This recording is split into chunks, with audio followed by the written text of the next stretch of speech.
8 Simple Rules for Loving a Vampire by Simplified Emotions. Summary. "Look, Granger, watch out for the fangs," he said as she ravaged his mouth, picked her up and deposited her on the desk as she cooed and soothed the sharp points of his teeth. Draco whimpered and buried his face in her hair. "They're sensitive," she teased. Or, the trials of tribulations of dating a grumpy vampire. Rule number 1. Vampires don't interact much with the withering population, double so if they're ex-Death Eaters who live by themselves in a lonely manor. The first rule meant that Hermione Granger found herself at the gates of Malfoy Manor on a gloomy October morning, hair loose and swirling around her in the harsh wind. The manor wasn't as imposing as it was 5 years ago. The ground felt unmoving, the large hedges dark and dreary. It was a depiction of dark splendor, but it lacked the venomous air and stench of death in the absence of snakes. Could a home be sad, a residue of a broken past? Hermione wondered as she raised her hand to the iron-wrought gates. There was a shiver of magic, and the gates opened to a gravel drive. They walked down the long footpath, looking around the severe property. Eyes flicked between the cleanly cut but lifeless hedges, the brutish shadows of the trees as they thrashed from the wind, and the large curtained windows with no glimpse into what could be awaiting her inside. According to the report Hermione received in her job at the Department for the Regulations and Control of Magical Creatures, Malfoy had been turned long before his vampirism had been discovered. The Aurors called to the scene noted that Malfoy hadn't reported his condition and had been a vampire for at least a year. He had been fined for not disclosing his new magical identity, so Hermione sent a memo to Dean at the DMLE for a copy of Malfoy's case file to be sent over to her as soon as it was filed. How was it even possible? How was he feeding? What was he feeding on? He questioned the Aurors on it, but they told her that Malfoy was mute on the subject. Malfoy's statement told her he was more annoyed than penitent that his condition had been discovered. It also told her that he was the victim of the assault and not the full inebriated young man that had accosted him on his way to the Leaky to flew home from Diagon Alley when they realized his identity. Hermione thought the 4 young men who had accused Malfoy of being the aggressor in their altercation had a lot of nerve, considering all of them were injured when the Aurors came up on them. Hermione's heart panged when she realized they were Muggleborns, but she snuffed out the pity as quickly as it had appeared. They hadn't fought in a war to eliminate blood prejudice, so that people who hadn't even been old enough to take their owls could throw their colourful and striking assertions about Malfoy about and enact their own sense of vigilant justice. If the vitriol they spouted about Malfoy didn't convince Hermione of his innocence, then the medical report that documented Malfoy's rib contusions and bloody nose did.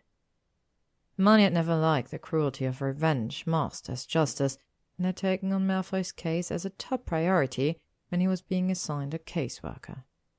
All new magical creatures and other non-human or part wizards were required to register with the Ministry so that their status could be determined and their rights protected. Ironic, Hermione thought ruefully, that vampires should not be allowed to own what other wizards considered as quintessential to their safety. Hermione felt for her vine wand in her robes, feeling a guilty comfort for the safety that the smooth wood with a spiraling leaf design brought her. No matter their past, she pitied Malfoy for having his wand taken away simply because wizarding councils preferred arguing pointlessly about imminent danger should more powerful beings be allowed to possess something to channel their magic, while in the same vein insisting on protecting them because they were vulnerable in society. Hermione straightened her shoulders, determined to do the best she could in helping Malfoy adjust to his new life, and reminding herself of the reason that she joined the department fresh out of Hogwarts 6 years ago. To make real change. She lifted the large ebony knocker, 2 snakes with silver-beaded eyes encircling each other, and let it fall after 3 short raps against a thick black door. It was opened gently by an elder female elf wearing a red towel with enormous blue eyes. They widened further in recognition as the elf looked Hermione up and down. Miss Granger, the elf said excitedly. my name is Wimley. Master Draco's in the library if you'll follow me. She smiled at the elf and bent her knee to shake her hand. Hi, Wimley. It's very nice to meet you. Wimley's ears folded in shyly. If you follow Wimley, miss. Wimley led Hermione down the corridors, dark and grey to match the cold exterior. Apparently Malfoy was enthusiastic about being a vampire, judging by the barely lit sconces on the wall and the almost arctic temperature. How did Wimley not freeze? Hermione bundled her jacket closer to herself, teeth slightly chattering as she inwardly cursed not wearing her large wool scarf today. Everything was cast in shadow, making it somewhat difficult for Hermione to see, and she tried and failed to not shiver as she passed by a familiar drawing-room. There seemed to be a static thrum of magic coming from inside, but Hermione couldn't discern what it was. A quiet cough from Wimley told Hermione that she had stopped walking. She realized that she was staring stock still at double-sided dark mahogany doors. She thought there was something cruel about the way opulence could mask horror. Intricate designs on a beautiful set of doors could show magnificence, immaculate marble floors that showed how well off a family was, and a luxurious rug that matched the furniture. The beautiful rug that Hermione's blood soaked into as it travelled from where her body lay prone. As jagged letters were cut into her skin, and a beautiful dark mahogany grandfather clock that she remembered watching dazedly as she almost passed out from the searing pain. Felt her hand twitch to her left arm where a sad scar was, but refrained and continued walking beside Wimley.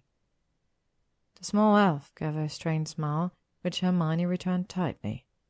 The young master spends most of his time in the library, Wimley said in an obvious effort to dissipate the awkward mood. Other times he is in his potions lab. But you're most likely finding him here when you visit again. She motioned, pointing to the double doors down the long hall as they turned a corner. Hermione smiled at the cheery elf, so sharply contrasted against the bleakness of the manor, colour peeking out of a black hole. Thank you, Wimley. They arrived at what Hermione assumed was the library. Magnificent double doors, similar in colours to the other ones they passed, but different in design. The Malfoy family crest was carved in the middle, two dragons swirling around the curved M lettering.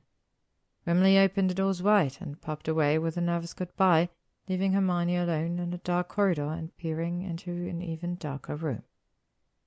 Hermione felt like there was at least some chance of her stepping through and dropping into a never-ending abyss. Down the rabbit hole, she thought as she took a heavy step inside, casting Illuminus with her wand. She was greeted with more books than she could ever dream of. It was a maze, all the different shelves making various paths like a labyrinth of words. Walking further into the room, Hermione aimed her wand over the high, vaulted ceilings and the tall, extensive bookshelves, cataloguing everything with greedy eyes. She'd never seen so many books in one place in her entire life, but they weren't the only things capable of seducing her. There were display cases at the end of each aisle, filled with different items, and from the dim light she could see some sort of old dagger glinting off the glass of one of them.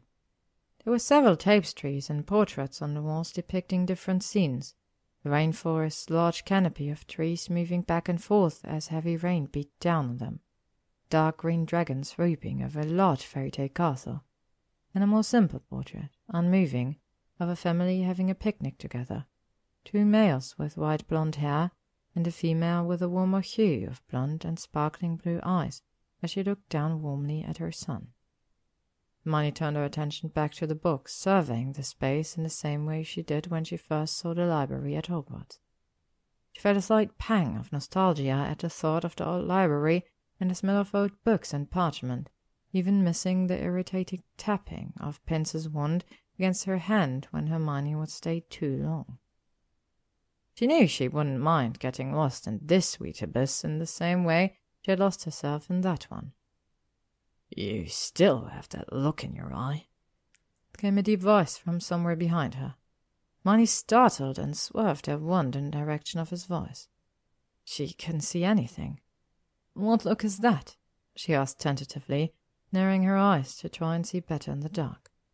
Flicker and several candles in the room lit, bathing the high shelves in warm light, and from the shadow he emerged. Both so much and nothing like the boy she had gone to school with. Malfoy had gotten taller, much taller. Not a product of adulthood, but rather the natural propensity of vampires to loom, she thought. And loom he did. Malfoy stalked more than walked as he came closer, curious gleam in his eyes as he surveyed her openly, without any sense of propriety, causing Hermione to blush under his leer. "As if you could inherit all the knowledge of the world if you looked hard enough," he replied, his face a cool mask, indifferent to her discomfort. She scoffed, not replying, as she lifted her wand up to get a closer look at him.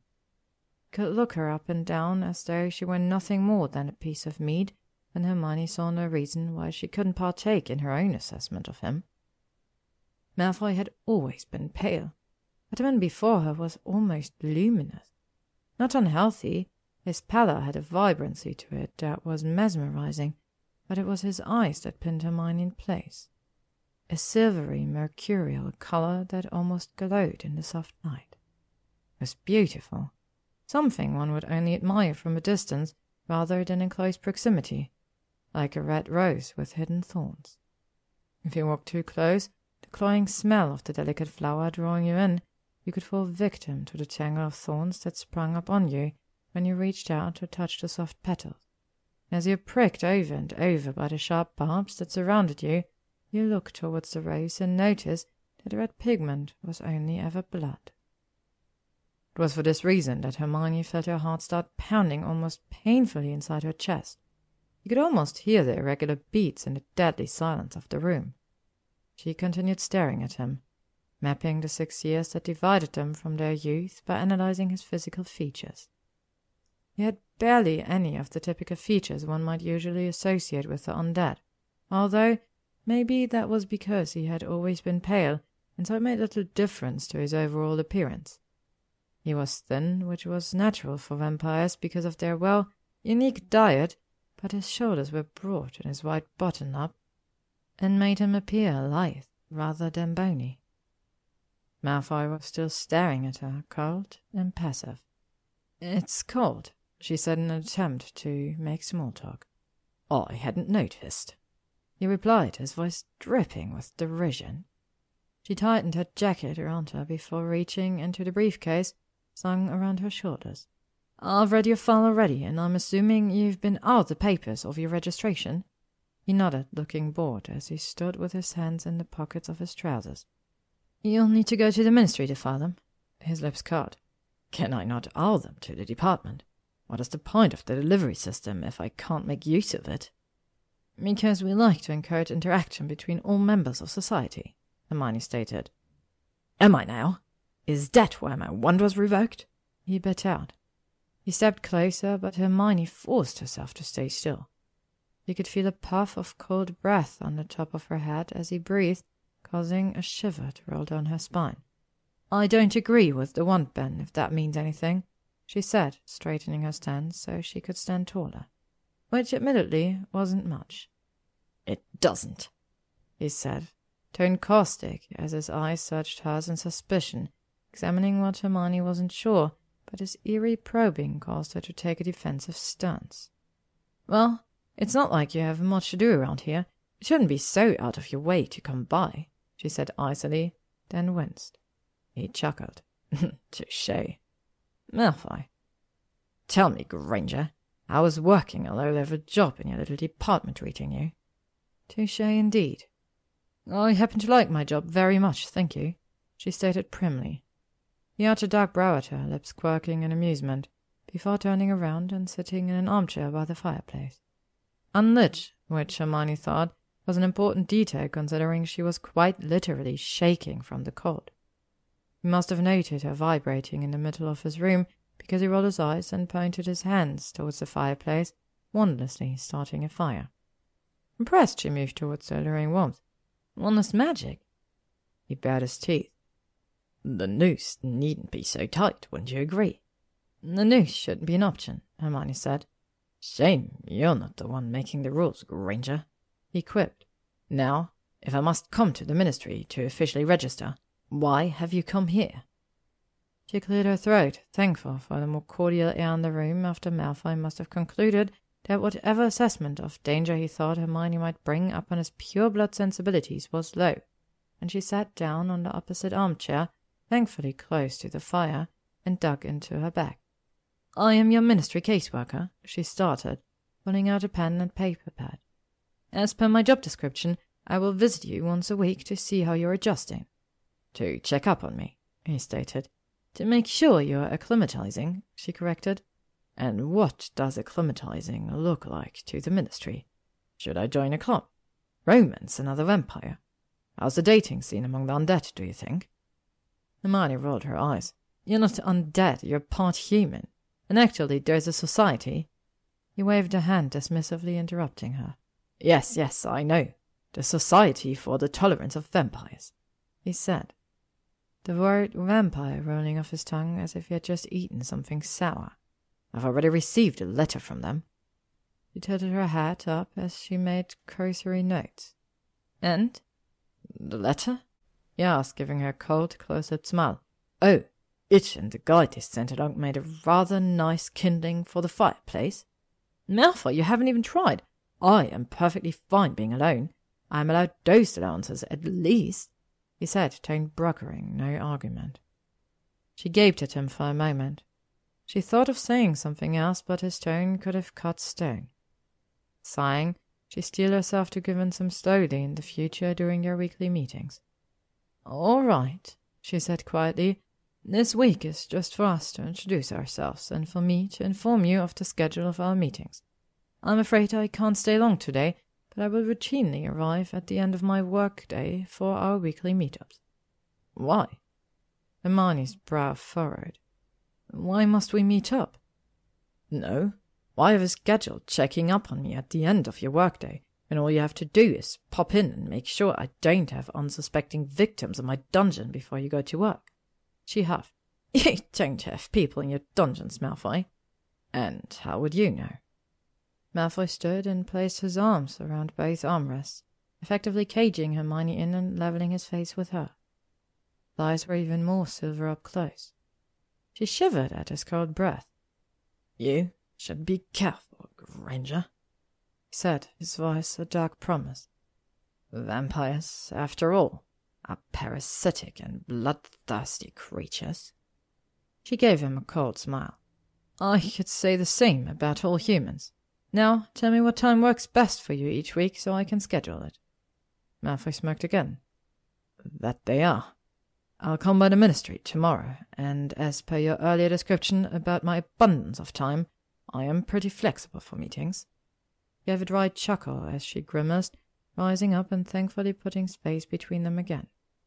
Afternoons are fine with me, but you can arm me if we need to reschedule accordingly.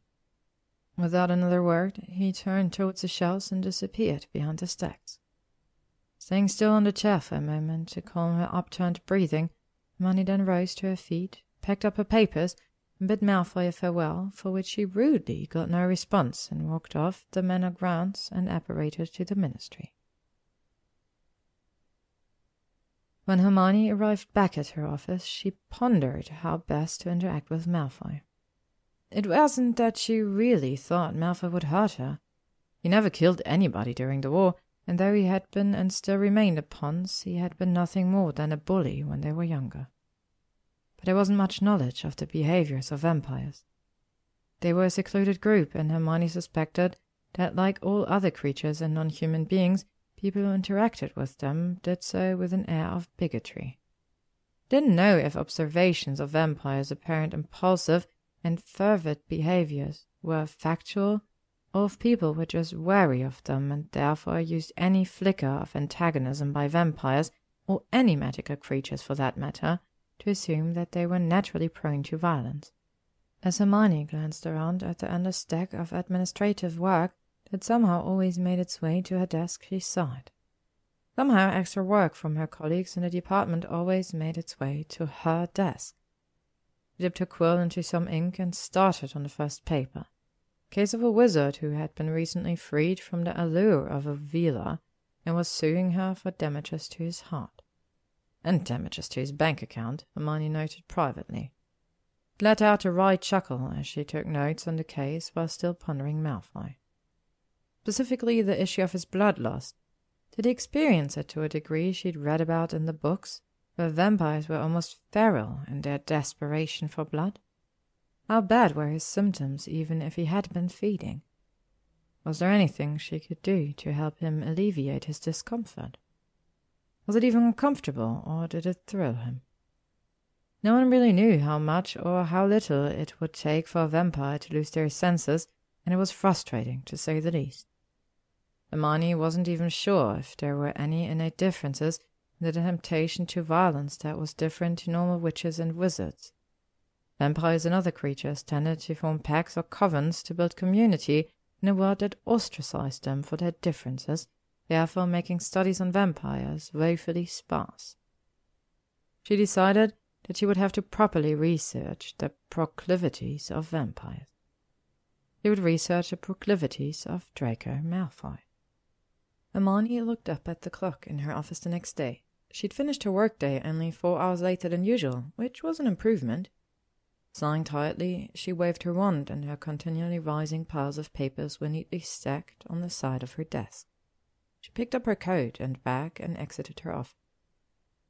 Looked around the empty cubicles. Everyone, even the fresh-washed interns, had left for the day. "You really do love your job," came a drawling voice from near the main doors. He refrained from jumping, only just, and turned around to see Malfoy leaning against the wall at the entry to the department. "What are you doing here? It's way past work hours," Hermione said, breathing somewhat heavily as she tried to calm her startled nerve. "I could say the same to you, Granger," he replied. He looked up at him gingerly, but said nothing. Pressed off the wall, reaching into his dark robes and taking out a piece of paper. "I need a signature from my caseworker before I'm granted Weedly blood packets by the Ministry, care of St. Mungo's." He was wearing a large black coat that made his shoulders broader. He more or less towered over her as he approached. Hermione's eyes widened, and she frowned, remembering the time. "Malfoy, how long have you been waiting here? My office has my name on the door. Why didn't you just knock?" she asked. He shrugged. "I was curious to see how much you overwork yourself, and like you said yesterday, I have nowhere to go, so I thought I'd conduct a study and observation." What an irritating man! The hands twitched where she had them balled into fists. "You are ridiculous, Malfoy. Is all the other paperwork complete?" "Yes." "Give it here, then." The light shut off by magic at a certain point of the day, usually at the end when employees not named Hermione Granger and the janitors of the Ministry went home, so she lit a nearby lamp at one of the desks as she motioned Malfoy forward. Dimly, she was aware that he was standing more than a respectable distance away from her and the desk after he handed her the parchment. "I don't bite. You can come closer," Hermione said. "No, I think that's my job," Malfoy said dryly. Hermione blushed. "Oh my God, I didn't mean—" "Yes, I know, Granger." He moved towards her, and from a closer distance she realized he was even taller than she thought he was. "I was only joking." "I was too," she defended. He bared his teeth at her in a sardonic grin. "Clearly." She looked down again, and for all the cold in the room, it was the spot of his sharp fangs that caused a shiver to roll down her spine. "Right." She fiddled through the papers to make sure everything was in order before taking a quill off someone's desk and signing her name at the bottom. "You're all set. I think there would be less waiting time if you went to St. Mungo's first thing in the morning than now, so the blood samples you should have received from the front desk should be fine for today. Honestly, I don't know how you've survived this long without any blood." "Who's to say I have?" She looked up at him sharply. "What, did someone offer to feed you? It's not illegal exactly, but unless it's from a consistent source, I think that blood packets are optimal. They've been injected with extra minerals, so you won't need feeding every single day." He hummed. "You would be surprised how many women would offer their blood for it." He paused. "Potential aphrodisiac effects." Hermione blushed and looked away. I didn't know there were any, she said shyly, face flushing. Something to do with where the blood travels as it leaves the bloodstream is my guess. I see, she said nervously, feeling her cheeks heat. It's really interesting research. You do love to learn, Granger, he said darkly. She looked up at him and found that he was intentionally trying to rile her. From a distance, she replied coolly. He chuckled. To answer your second point, yes, I got all of that in the guide you slipped inside the book I had on my table. He said the words with such derision that Hermione couldn't help but smile. I enjoyed the story of Sisyphus as well. His lips twitched. A man punished by the gods by rolling a rock up a hill for eternity. Well, he was punished for his hubris, Hermione answered. Why didn't they just kill him? Hermione crossed her arms and faced Malfoy more fully. A greater punishment than death is forcing a person to live through life and contemplate what they've done wrong. Can a person really contemplate what they've done wrong if they don't have a chance to learn something new, to unlearn the past? She narrowed her eyes. Do you think being bitten was a punishment, Malfoy? I know it was, but that has nothing to do with Muggle philosophy. The vampire who bit and turned me had a son who was tortured and killed by my father during the war. He thought it apt to mix blood for blood loss. And if the bite was not an unfortunate turn in my relationship with mortality or lack thereof, I would appreciate the metaphor more. Hermione's eyes widened. He had known the circumstances of his turning. I'm sorry, she said after a heavy silence. It was all she could say in reply. She felt her earlier defensiveness drop a little when she thought about how bad she felt for him having to deal with all of this alone. He sneered at her. I don't need your apologies, Granger. Please don't give me those doe eyes. I'm hardly a victim in all of this. I'm still sorry, hoping he heard her sincerity. He gave her a terse nod before looking away. She bit her lip, thinking of something else to say.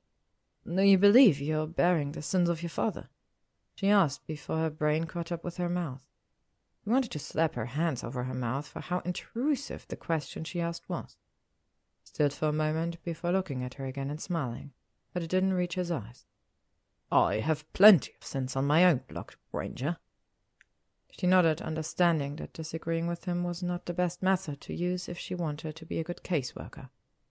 I've always found it interesting that muggles and wizards both have conceptions of fate, she said instead. He gave a bitter laugh, and there was an inscrutable expression on his features. Sighing, she handed him the papers. I'm truly sorry that this happened to you. I don't believe there is anything wrong with being a non-human, but it doesn't mean you should have had that choice taken away from you. He looked away, not replying again. Where did it happen? She did not need to ask what it was. After looking like he wasn't going to answer, he spoke. I moved to Germany after my year in Azkaban. There was a university in Heidelberg where I registered as a muggle and studied for 4 years. What degree? Hermione found the idea of Malfoy and muggles so odd, she experienced a fit of vertigo for a moment. History. She packed up. I love history, Hermione said.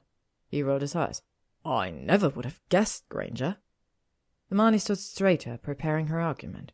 There's a lot to learn about the consistency of human behavior in different historical events, she said, hearing the rising frustration in her voice.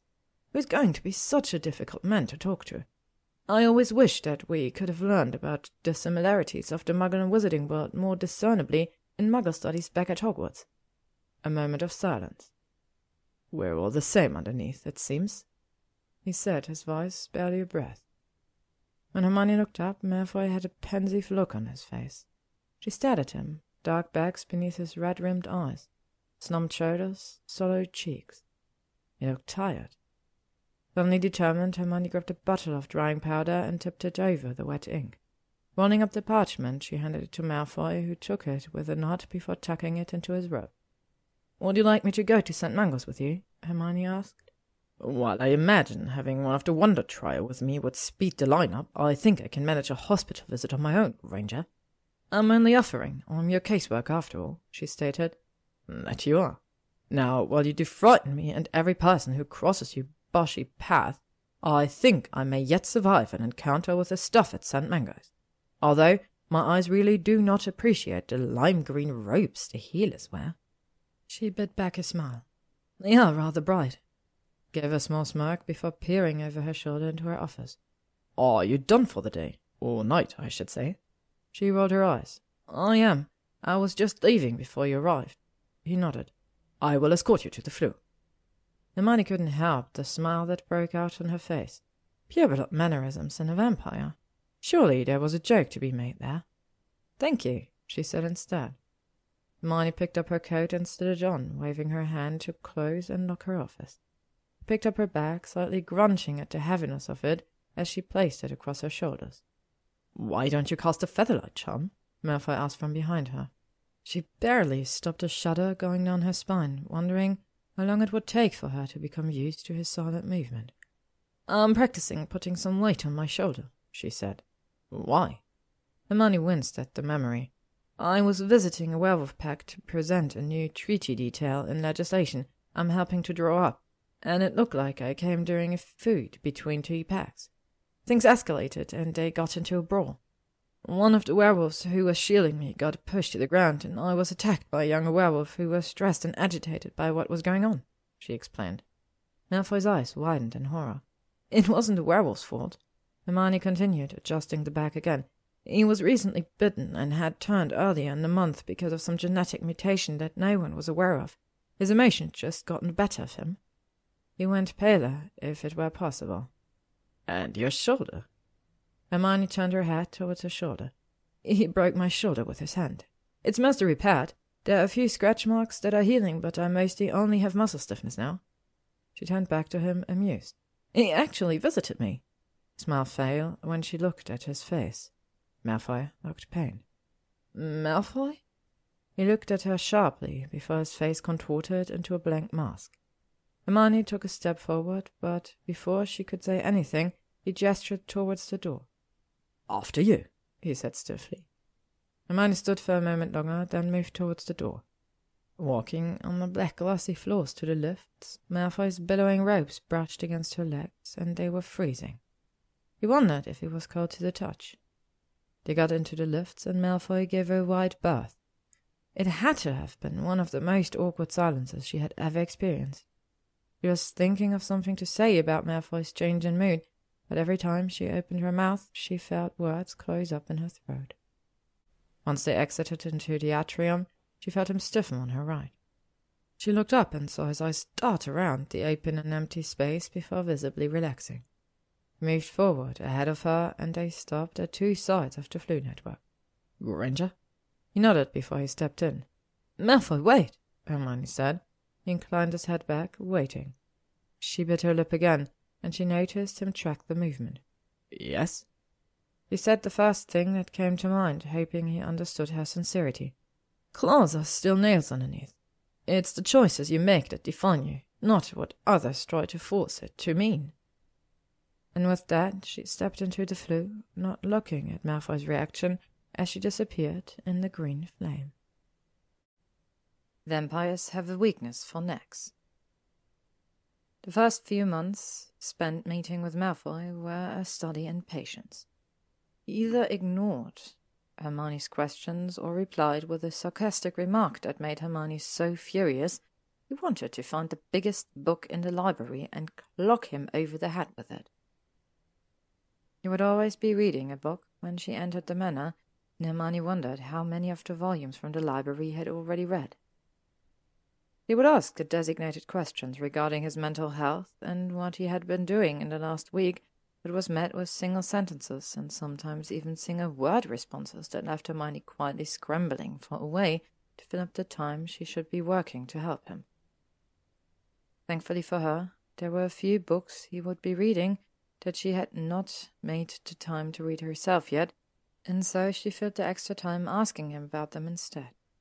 Malfoy would stare at her with a long-suffering look when she spoke, deigning to grace her with a few clipped sentences regarding his thoughts, and sometimes, if he was feeling particularly verbose, whether he recommended it for reading or not. "It was adequate," he would say in a bored drawl. Hermione wondered if she bounced a ball off of his flat voice, if it would be capable of rebounding off a surface. Their conversations picked up, of course, when they got into an argument. For a short while they were stiffly, but still in Hermione's mind politely, discussed charms, but then proceeded, through no fault of her own, to bicker over a new version of the bird-conjuring charm. More birds would be cast at once and fly at greater speed. Hermione told Malfoy of the time she sent a flock of them at Ron during 6th year, earning her a reluctant chuckle. Malfoy was obviously biting his fist to keep from smiling, causing her to smile even more brightly at him, who rolled his eyes at her in response.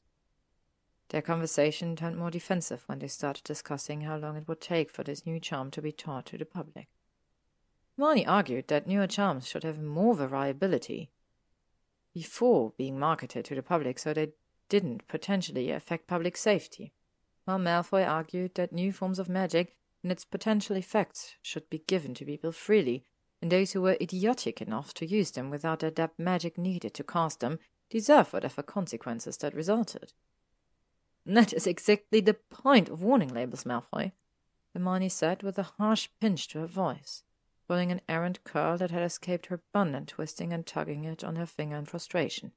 "They are available and required in advertisement so that the general public is aware of what they are using and how to proceed safely. How can those warning labels be developed when the developers and advertisers are not completely sure of all the potential dangers?" "Yes, Granger," he bit back. "They go through all of this testing, and most people who get injured are the bumbling idiots who don't listen and attempt charm work that is above their skill. We might as well do away with the years of testing when the original creators have already assured everyone of their success." Hermione fumed. "You can't only take the word of the developers. There needs to be second, third, and even fourth opinions to ensure the safety of the people they are marketing magical charms to.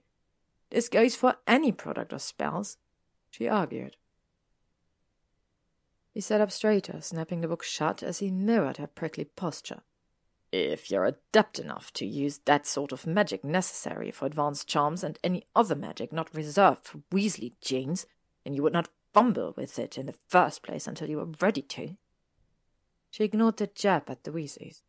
"The point of warnings," she emphasized because he clearly was not understanding her point, "is so that young, inexperienced witches and wizards do not—" "Yes," he interrupted, his voice cutting.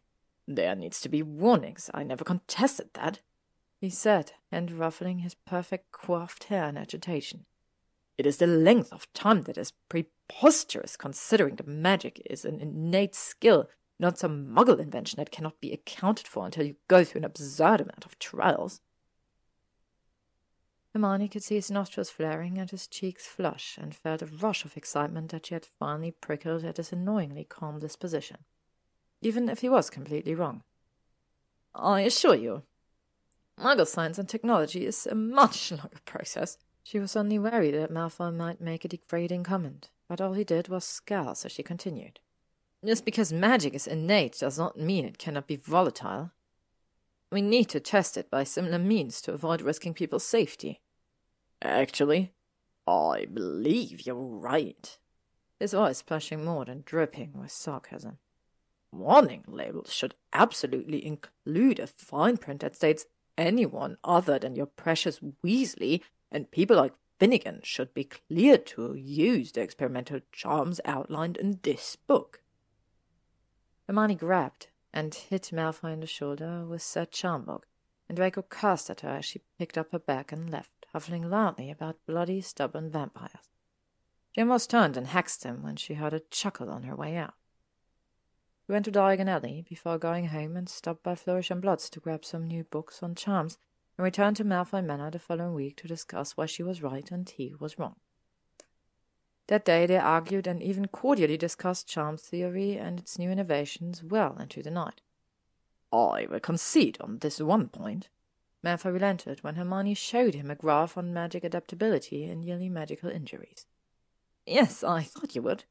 She beamed when he rolled his eyes. "Did anyone ever tell you that you are a gigantic swot?" She pretended to contemplate the question for a moment before answering him. Once or twice." He stared at her incredulously for a moment, but then changed the topic, mentioning a new variation of lust potion with a wave of his hand, as if it were a bother to even discuss it with her. They were discussing the dubious nature of lust potion when Wimley appeared with a mug of hot chocolate and thrust it, without warning, into the hand of Malfoy, who had been animatedly waving around as he argued with her. Hermione could barely contain her snort of laughter, and realized she hadn't at all when Malfoy levelled her with a look and asked, "What, Granger? Have you never seen a grown man drinking a cup of hot cocoa before?" Hermione rolled her eyes. "All I can see is marshmallows, Malfoy. If there's any hot chocolate in that cup at all, I'd be surprised." Malfoy's eyes didn't leave hers. "Wembley, a cup of hot chocolate for Miss Granger, if you'd be so kind. With less than half the marshmallows I take. Thank you. She obviously doesn't appreciate their flavour." A cup appeared on the table beside her, and Hermione lifted it gently. "Thank you, Wimley," she said, taking a small sip from the rim of the hot cup. "There's no need to be dramatic, Malfoy. My parents are dentists. There's no way I could in good conscience allow myself so much sugar without feeling the need to go home and scrub my teeth raw." "Well, I'm sorry, Granger." "Sorry? Then you're wrong. There's nothing wrong with the amount of marshmallows in my cup. In fact—" His lips was curling up, and Hermione felt her own lips lift in amusement. "This is the only good way to drink it." "Really, Malfoy?" "Really, Granger?" he insisted. Hermione smiled to herself as she drank the way too sugary cup of cocoa in the knowledge that maybe Malfoy was finally starting to enjoy her presence, even if it was begrudgingly. "Harry told me you've picked up a stray blonde with a biting attitude," came a teasing voice. Hermione rolled her eyes as she took a last bite of her eggs. "Ha ha, you're so funny, Ginny." Ginny hummed. "Weasley genes. Although something went wrong when Mum had Percy." Hermione snorted. "I have to go to work. Thanks for breakfast." "Come any time, I mean it. Harry says you're never in the canteen anymore." "Harry and Ron spend too much time down there, is all," Hermione replied, shaking her head. Ginny stared at her challengingly, the famous brow narrowing that was scariest when it came from the youngest Weasley. "I will eat more, I promise. I'm just tired," Hermione promised. "I think that's what food helps with, the thing called energy," Ginny quipped. "Is this how annoying I was at Hogwarts?" Hermione sighed, picking up her bag and heading towards the fireplace. "I like to think the term you would use is caring." Hermione rolled her eyes and turned to say goodbye, and Ginny shoved a paper bag to her chest. "Eat more, Miss Granger, or I will be cross with you. You can't work all day and not get any food in." She laughed and took the warm bag. "Yes, Miss Potter." She relented. "Now I must be off before my supervisor gives me another case for the sake of it." "He's just upset because he knows you're up for the promotion over him." Hermione smiled, saying her goodbyes, and flew into work. "Hermione," came a voice from her partially opened office door. Hermione looked up from the mountain of paperwork. "Hello, Dean," she said. "Tea?" She offered the seat opposite her desk as he walked inside. He nodded warmly, smiling at her. "Do you have any peppermint left?" "Afraid not. Ron drank the last of it, and I've yet to restock. Is black with honey all right?" He took the proffered seat. "Better than what the ministry provides, so yes, please." She snorted as she poured tea into 2 teacups from the kettle she charmed to always stay hot and refill the water when it was low. "Is this a friendlier visit or a professional one?" "I'm always happy to visit the brightest witch of our age." Hermione rolled her eyes. "But I do also need your progress report for Malfoy." Hermione furrowed her brows. "Did you not receive it yesterday? I expressly told Emily at reception to send it over because I was running out of the office for an emergency with the Vila case." He shook his head and sipped his tea. "I'm afraid I didn't. Also, I heard about that. So the Vila and the wizard are actually in love after all?"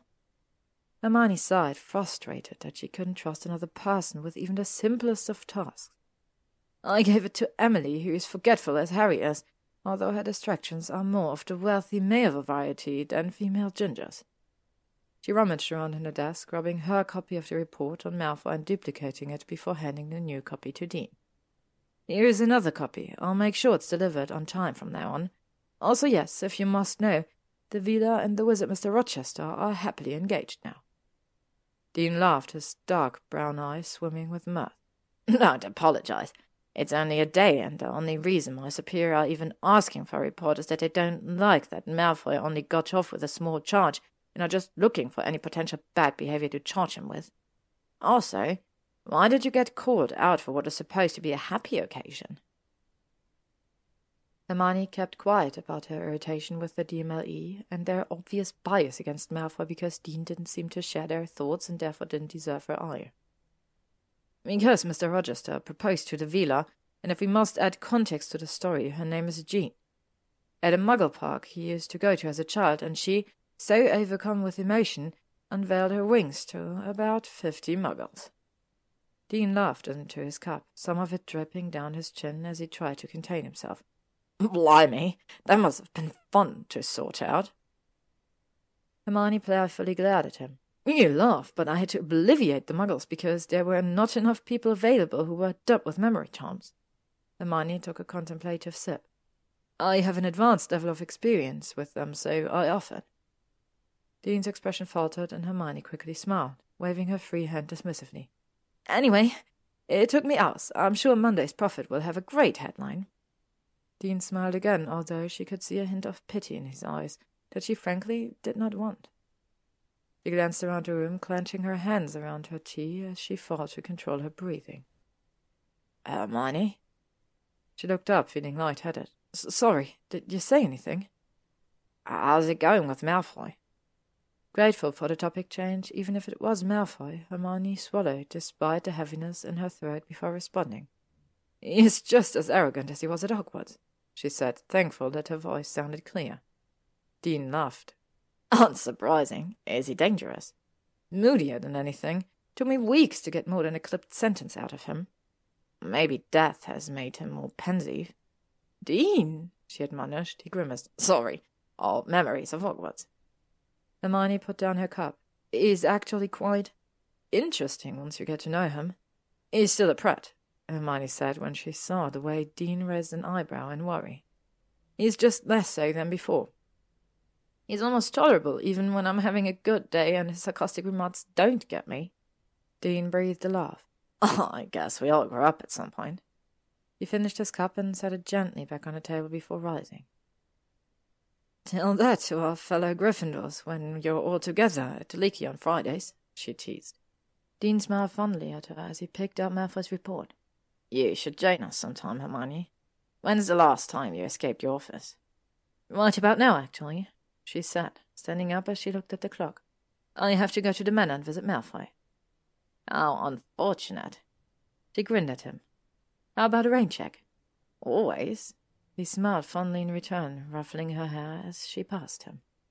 She swatted him in the shoulder as she went to grab her coat and bag. Might want to bring an umbrella. It's pouring out there.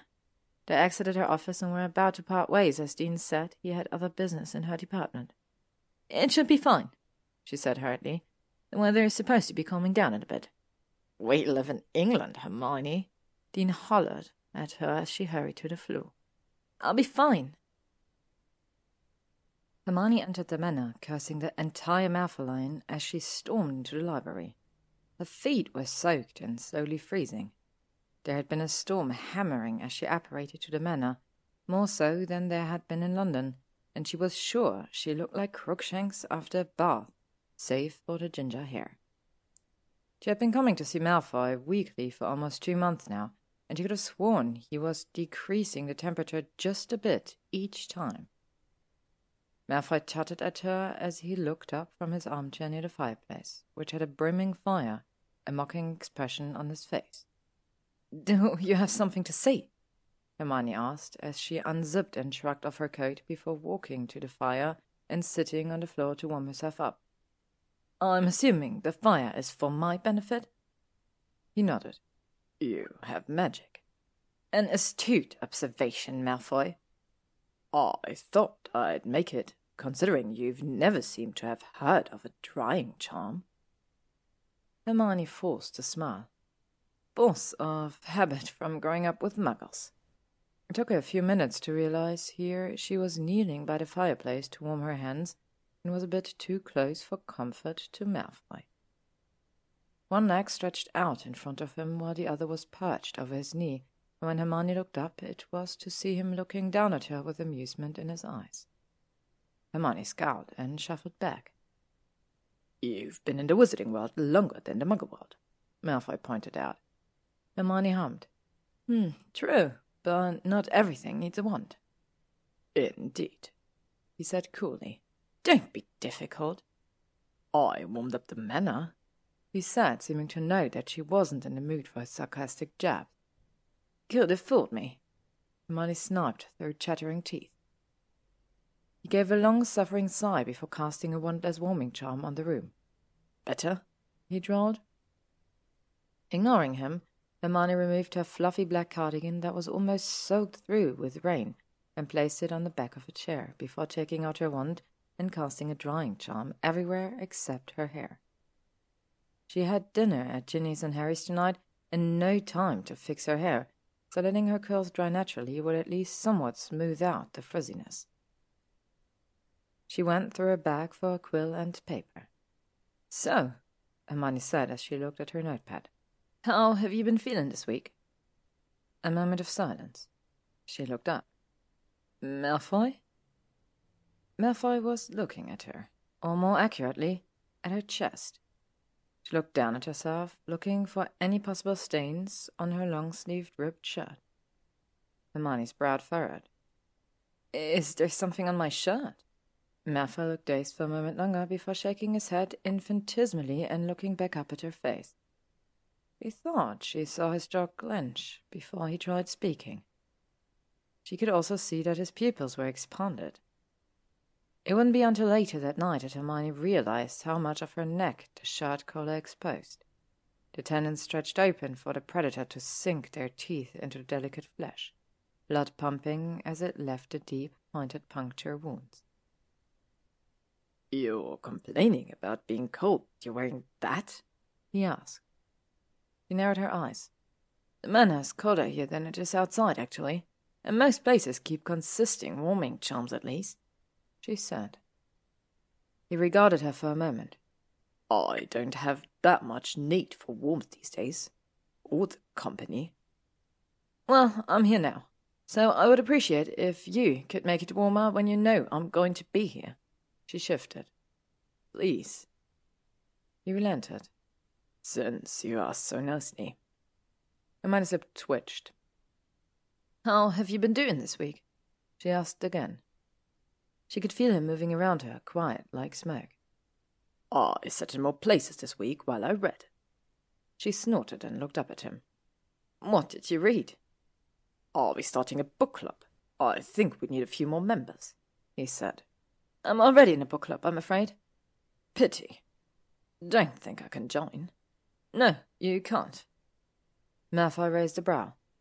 "It's women's only," she added. He laughed, soft and airy. "Well, that would be especially difficult then." Hermione smiled. Biting her lip, she said, "I wonder if they'd make an exception for vampire men?" He laughed again, uncrossing his arms from where they had been tightly pressed to his chest. His broad chest, Hermione's brain added uselessly. He motioned towards the tall bookcases. "What'd you like to see?" he asked. Oh God, did she? Hermione's fingers had a near-incessant twitch to peruse the obviously old books. She knew that the manor had some extraordinarily rare books and scrolls from the Ministry's post-war investigations for remnants of dark magic, which she could easily immerse herself in. There was a lifetime's worth of words to read in here. She had him chuckle and made an effort to look away from the shelves. "Go right ahead," he said. "You've been eyeing the books like a forlorn lover since your first visit." "I'm supposed to be working here," Hermione pointed out. He was already walking towards the winding stacks and old tombs, in words she wanted to lose herself in. "We can talk about my week of doing nothing as you look around," he said as he disappeared through a shelf for a moment before rolling back a sliding ladder. Hermione narrowed her eyes and placed her hands on her hips. Malfoy looked at her and laughed again. "I remember from Hogwarts you were fond of first editions." Hermione looked at him in surprise. The Manor's library has a large number of them, including a signed Hogwarts, a history by Bagshot. He chuckled at Hermione's gasp, or maybe small shriek. That book and several other first editions are shelved here, he said, pointing to a middle shelf in front of him. Hermione crossed her arms. I am fond of first editions, you are correct. But excuse me, Draco Malfoy, you think I can't reach a middle shelf? Malfoy pressed his lips tight together, smothering what Hermione believed was a smarmy smirk. It's a high shelf. Hermione huffed and walked to the shelf, pointedly ignoring the letter as she looked up. Oh, good Lord, it was high. She looked down at the case of books at her eye level, a series of encyclopedias on the different maps of the Wizarding World, and placed her finger on one of the spines. I think I want to look at these first, she said. She heard Malfoy scoff, and she smiled. He walked towards her, and she could feel his unlikely warmth at her back. Would you like me to lift you, since you insist on being so stubborn? His breath blew hot against the nape of her neck, and she shivered. Hermione turned to face him over her shoulder and narrowed her eyes. No, thank you, he said, gripping the book and pulling a little harder than necessary as she lifted her chin at him. You're not even that tall, she added. You probably need the letter as well. For the middle shelves, is that so? Let's see then. Malfoy stepped closer into her personal space, and bugger it all, it really was unfair.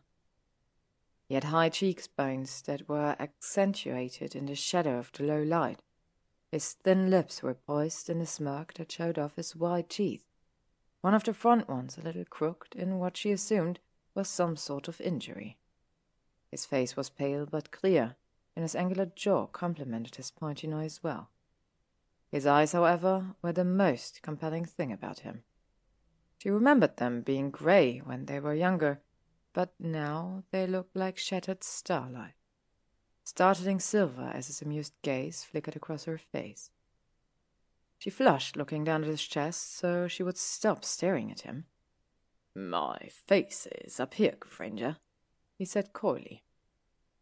Hermione looked up at him and pursed her mouth. It's a shame to have to look at it. He smiled. Oh. He stepped closer, and Hermione took a step back, but seeing as she was already next to the bookshelf, she ended up with her back pressed to it, a large book digging into her spine.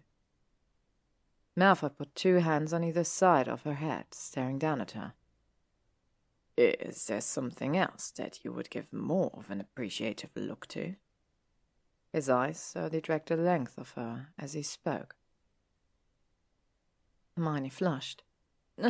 No, she said, but refused to look away. Why was he acting like this? Hermione couldn't tell if she should be wary or intrigued by this very sudden development that had ended with their bodies barely a breath's width apart. Malfoy reached a hand up and placed it on her throat, his thumb resting on her fluttering paw. She didn't swat it away because she found that she stopped breathing altogether and had no capacity for brain function. All of the blood seemed to be pooling elsewhere, and she was left feeling light-headed, incapable of making executive decisions. Which is why she didn't immediately remove his hand, call him on his inappropriate behavior, and storm out of there.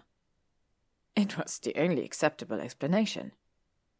Are you trying to scare me? Hermione asked, her breath hitching as she tried to ignore the feel of his long fingers, slowly moving on her neck. His thumb was sliding back and forth gently while the rest of his fingers tapped near her paw. Are you scared? Hermione's cheeks reddened. No. He smiled darkly. Your pulse betrays you. You make me nervous. That's different from being scared. She reached up and tucked a wayward curl behind her ear. I just don't know whether to trust you, she admitted. I've known you most of my life, but I'm only actually learning things about you in the last 2 months. You shouldn't trust me, was all he said in reply. You know you don't. She sighed, looking up at him. I know you don't want help, especially from me, but it doesn't change that I'm here to help you if you need it. I'm not your new pet project, Granger, he bit out. She looked up at him. He was staring down at her with an expression she couldn't place. No, but I did take your assignment because I wanted to help. His face was strained as he looked down at her. Why do you want to? She licked her lips, and his eyes tracked the movement. Because even though I know you want to assume that every person must have some twisted reason to help others, that motivation can only be underhanded or for selfish benefit, I don't think I've ever shown, least of all to you, that I have the desire to be deceitful. Can you honestly say that I'm gaining anything from coming here every single week? His eyes softened, the hard stare he'd been leveling her with. As I said earlier, you've been eyeing my bookshelves like a forlorn lover. I'm pretty sure once you entered the bookshelf, your hair came alive in response to your oversized brain peeking up from inside your head. Hermione reached up and patted her red curls for a moment before looking sharply up at Malfoy. It did not, she cried. He chuckled. You are more devious than you like people to think, Granger. I'm just now remembering when you trapped that vapid skater woman in her animagus form while we were at Hogwarts. Hermione gasped. How did you? She snapped her mouth shut. The half-grin was already twisting his handsome face. I guess I've always been good at keeping to the shadows. I wondered how Skeeter found her stories and followed her one day. Turns out she was an animagus. I saw her transform into a beetle and fly into a corridor, and I followed her to see where she was going. Hermione gaped at him. Well, how did you even keep up with her? She's a tiny beetle. She is, and the one who stopped to listen in on every conversation. It wasn't too hard if you kept your focus on her. Then I saw her enter the hospital wing and perch on a ledge when you trapped her. I did not. Rather ruthless of you, Granger, he interrupted. Do you kidnap all those who anger you? Hermione sputtered, and when Draco smiled at that, she could see the beginning of his fangs show through. He had such a lovely smile, she thought.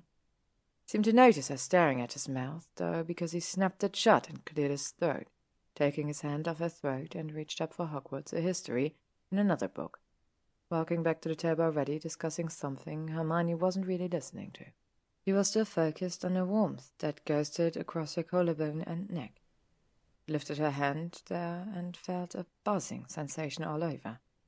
Granger? Draco called from the fireplace. Hermione shook her head, feeling almost uncomfortably warm. I'm coming. You look terrible, Malfoy said to her by way of hello, shoving a cup of hot chocolate with far too many marshmallows into her hand. Hermione narrowed her eyes at him, but drank it. Thank you, I haven't slept. She had slept approximately 4 restful hours the entire last week since she'd seen him last. Recurring dreams of a pale blonde mapping the tendons of her neck before baring his sharp teeth. Fangs, she reminded herself, and biting her. She would wake each time as soon as she felt the acute pain morph into something else. Something that wasn't painful. Something more sensory and vivid. She refused, however, to consider whether this was a good or a bad sort of sensation, and had therefore been living on pepper-up potions until she could get some proper sleep and had a clearer mind to consider it. Malfoy gave her a look of dismay. You could always go home early and have a good rest. Hermione smiled, taking a sip of the warm and just a bit too sweet drink. But then who would keep you company when you insist on not going outside? He chuckled. Well, you can keep me company in my potions lab today. I had to go to Gringotts and haven't been able to brew yet. Wimley told me you brewed. I do, he said, leading her out of the library and into a larger corridor. Professor Snape left me all of his notebooks, and he had several experimental potions ideas that he never got around to attempting. I'm bored enough and have the time to try it in his stead. You still call him Professor? Malfoy shrugged. He was still my professor before he died. It feels odd to consider someone's name in present terms when they aren't here to live it. Hermione thought of all the people who died during the war, of how she still referred to Remus Lupin as her professor when she and Harry visited young Teddy and Andromeda. "I suppose I think that way too," she said softly. He nodded, and that moment of shared humanity felt like another wall between them fading, evaporating gently with just the smallest push. They walked down the corridors, which Hermione thought felt warmer than it did the first few times she had walked through them, and stopped at a set of double doors. Malfoy opened it, and Hermione was impressed by the cleanliness of the place. Being in both Slughorn's and Snape's respective iterations of private brewing rooms that ranged from catastrophic for Slughorn, and in Snape's case, catastrophic while still being orderly, she was impressed by how simple and clean Draco's workspace was. "So, without your wand, how do you brew most of your potions?" "There are certain potions you can't make without the necessary charm work from a wand. For example, I can't fully brew Felix Felicis because you have to cast the Felix Sempra charm at the end. But among the notebooks Professor Snape left, there is a workaround for the less complicated spells if your wand's magic is above adequate, so I can brew iterations of potions that I don't require immediate wand casting. And for those that require wand work at the end, I can do a wandless stasis charm well enough," he said. Hermione looked at him, impressed. "That's really clever," she said. He gave a mock bow, and she rolled her eyes. "How long have you been practicing wandless magic?" "Since I had a snake its master in this house. It's good to learn cautioning charms when you're being thrown about everywhere." Hermione openly shuddered. "I see." He hesitated for a moment. "I had the drawing room sealed off. No one can enter, not even me." She nodded, feeling heavy and nervous where she previously felt light. He cleared his throat. "I'm going to brew for a few hours, if it's all the same to you." Grateful for the change in topic, she smiled at him. He froze for a moment, his expression flickering as he looked at her before nodding and moving to the work table. Hermione felt a slight tingling in her lower extremities when Draco undid the buttons at his wrist and rolled them up to his forearm, and pointedly ignored the way the veins of his toned arms flexed as he stretched them out. She plucked the potions book from Draco's shelf and sat on the tabletop while he set up his brewing station. He huffed about her not asking if she could take the book, and she ignored him. As Draco lit the fire, Hermione felt a slight warmth around her hips. "You're too close to the fire," he snapped, and before she could move, Draco put 2 hands around Hermione's outer thighs and slid her farther to the side of the long steel table. She looked up into his eyes. "I could have moved," Hermione said, flushing at how close he was. "I know," was all he said after several moments. If he knew, then why were his hands still resting in the suddenly burning part of her jeans, Hermione wondered. It was not due to the fire, but because of Draco's large, warm hands that were sending tingles over her skin. She didn't think he realized that his thumbs were subconsciously sliding up and down the worn material. Hermione shifted, and Draco's eyes widened when he looked down to where his hands were. He lifted them off of her with a muttered apology and moved back to the cauldron, cursing about putting the fire too high for too long and having to get new water. As Draco reset up the medium-sized cauldron, Hermione turned and faced him, making conversation so that she wouldn't have to think about whatever it was that just occurred between them. "What do you do with all of the potions you brew?" Draco seemed to appreciate the change in the topic too, and spoke. "I keep a stock of everything I might need, and then I have the rest delivered to local potion shops. The apothecary in Diagon Alley prefers their homebrew, but I have other buyers from generic brand pharmaceuticals. I also have an invoice from Pomfrey to stock her more expensive potions. She and the local potion shop. I don't charge." "You give some of your stock away for free?" Hermione said. He couldn't hide her surprise. "Don't misconstrue my intentions, please, Granger," he said as he dropped 3 cut-up pufferfish into what looked like a brew of Skilligrew potion. I don't need the galleons for selling it to people who can barely rub two sickles together, he explained. The pharmaceutical industry, however, is large and profitable, and so I have someone from Malfoy Investments come to pick up crates every week to deliver them to said companies. I would never consider your obviously good intentions as good. No, never, she said sarcastically.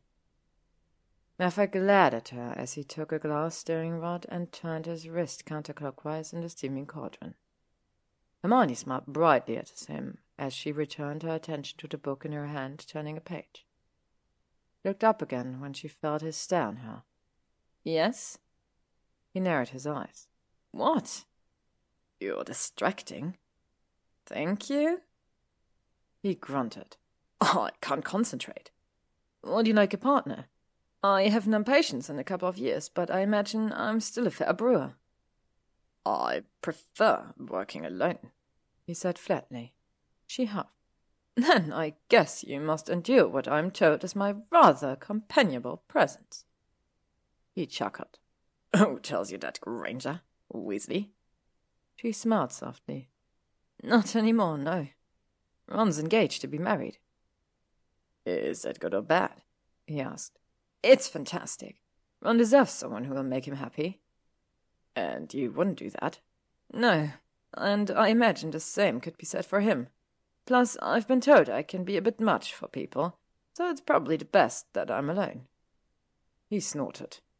I wager people who believe that people are too much, as you say, are just so full of whatever shite they load themselves with that they can't even consider how important those who give so much of themselves are, he said. Hermione's eyes widened. She felt a whirl of... she didn't know what to call it. It was gratitude for Draco's words, but it fell into a mixture of nausea and guilt, a dark place in her mind she could not consider. A place where she felt resentment for the people she called her friends, but which she did not, could not, and would not contemplate at present. He looked up at her again as he set a timer for the potion to simmer. She stared back at him. His eyes had such varying shades of grey. At the moment they gleamed somewhat dark, like ash, as he studied her. I just have to place a charm too. He looked crestfallen for a moment before he straightened his features into blank placidity. He gave her a bitter smile. It hasn't been long enough, I suppose. I still instinctively reach for it. It being his wand. Hermione pulled hers out of her sleeve and jumped off the table. If you won't allow me to brew with you, then I can be your charms partner. I got an O on my notes, and therefore you are not allowed to say no to me helping, she stated. He raised a brow, his mouth twitching in a half-smile, but he didn't stop her as she went to stand beside him and cast the necessary spells for the potion. There was a sharp, astringent scent that tickled Hermione's nose but barely affected Draco, paired with a sickly sweet aroma wafting in the air, signifying a perfect brew. She looked up at him, beaming. You're decent at charms, Granger. I'll give you that. She swatted him on the arm, and he grumbled, calling her violent as he rubbed her supposed injury. He was going to overturn the wand ban on vampires, she decided, as he looked back down at her, moving his face slightly to the side so Hermione couldn't see his smile. She saw it anyway. Rule number 3. Vampires are known to be affectionate, so what is Draco playing at? It turned out that working for 4 years at the Ministry only granted Hermione a modicum of persuasion, and even then it was Harry throwing his weight around that got her into a meeting with the senior members of the Wizengamot. She hated asking for things, and even though he was her best friend, she felt horribly guilty asking Harry for his support when he was drowning under his own duties as one of the newly appointed senior Aurors. But after some playful grumbling, he'd agreed to help her. Harry had gotten used to public speaking after being promoted, being tasked with more assignments that made him the lead on several cases, resulting in him dealing with members of the public and the press, making him the perfect guinea pig for Hermione to practice her cue cards on.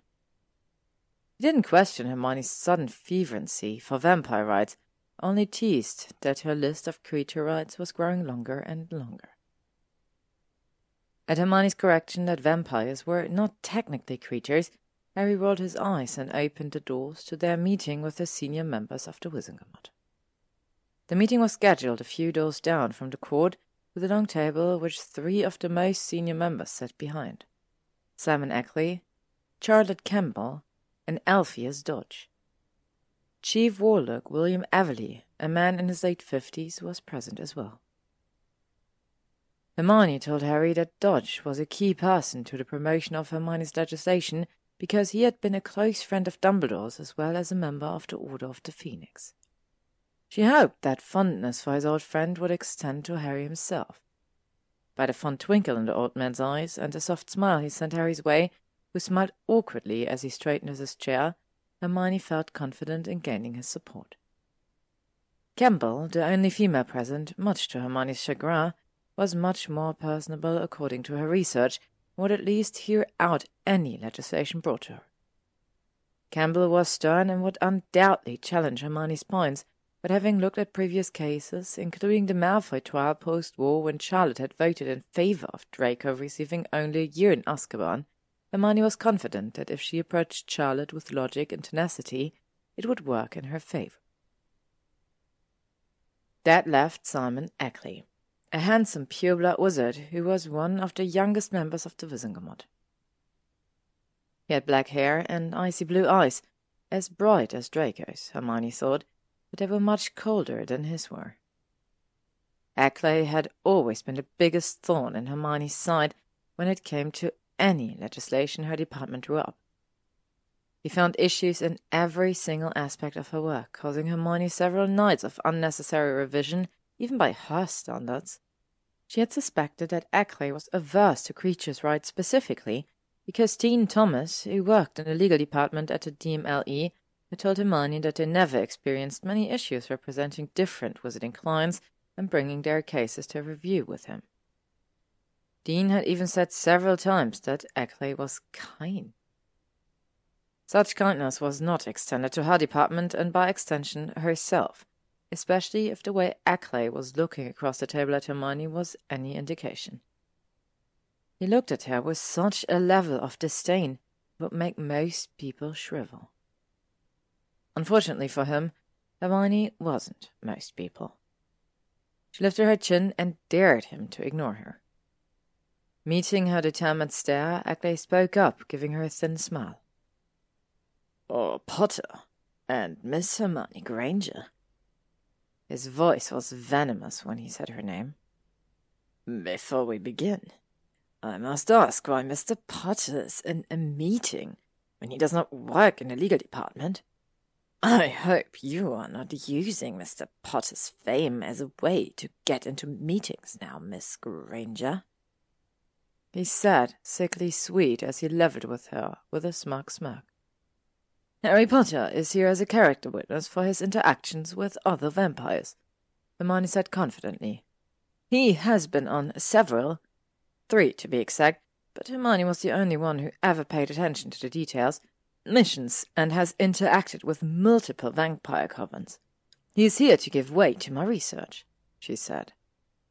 "And just how are those demons supposed to be trusted with a wand that will make them undoubtedly stronger than a normal witch or wizard?" "First of all," Hermione said pointedly, already feeling frustration seep through her composure, "vampires and demons are of entirely different classifications. Of the existing reasons why they are completely different from each other, the most important distinction is that demons are summoned, while vampires are bitten but still retain human-level consciousness." "Come on now, Miss Granger. Surely that doesn't matter when they are." "Vampires are not feral beasts, Mr. Ackley," Hermione said, interrupting him. "Although I will point out that no creature or other non-human should be treated as though they are unconscionable monsters. The important point I'm trying to make today is that there is no reasonable reason for vampires not to have access to a wand, simply because of their status as non-wizards." "Let me show you an example of them being reasonable, Miss Granger," said Ackley coldly, his eyes narrow slits as he stared her down. He waved his hand swiftly, and the grey apparition of a foreign newspaper appeared, the headline reading in bold capital letters: "Attack on Muggle village in Bulgaria. All supporters of Voldemort responsible for attack. Wizards in dark robes and masks, and a few unmasked vampires spotted, their mouths dripping with what was undeniably their victim's blood." Hermione clenched her teeth to stop her magic lashing out in anger. "That is an attack by a dark faction of Voldemort supporters who also happen to include vampires. These two things are not bound together." She sat up straighter, levelling Ackley with the darkest look she could muster, her fury building inside her. "Also, I see you fail to mention that the attack included dark wizards as well." "The attack would not have been as destructive if the demons did not have wands," he said, face rapidly reddening in anger. "Demons and vampires are not—" "It does not matter what you classify them as. It does, actually," she snarled lowly. "They are—" Someone cleared their throat. Hermione and Ackley turned their heads to Everly, who was giving Ackley a stern look behind his round spectacles. He reminded Hermione a bit of McGonagall when a younger student would step even a toe out of line. "Member Ackley, we have agreed to hear Miss Granger's case. There's no reason to start criticizing her before she's even begun." Ackley nodded reluctantly, withering somewhat under the old man's gaze, and turned his eyes back on Hermione, his expression dark. She bristled, but met his cruel gaze. His eyes were bottomless, the icy blue crystallizing in determination as he motioned for her to start.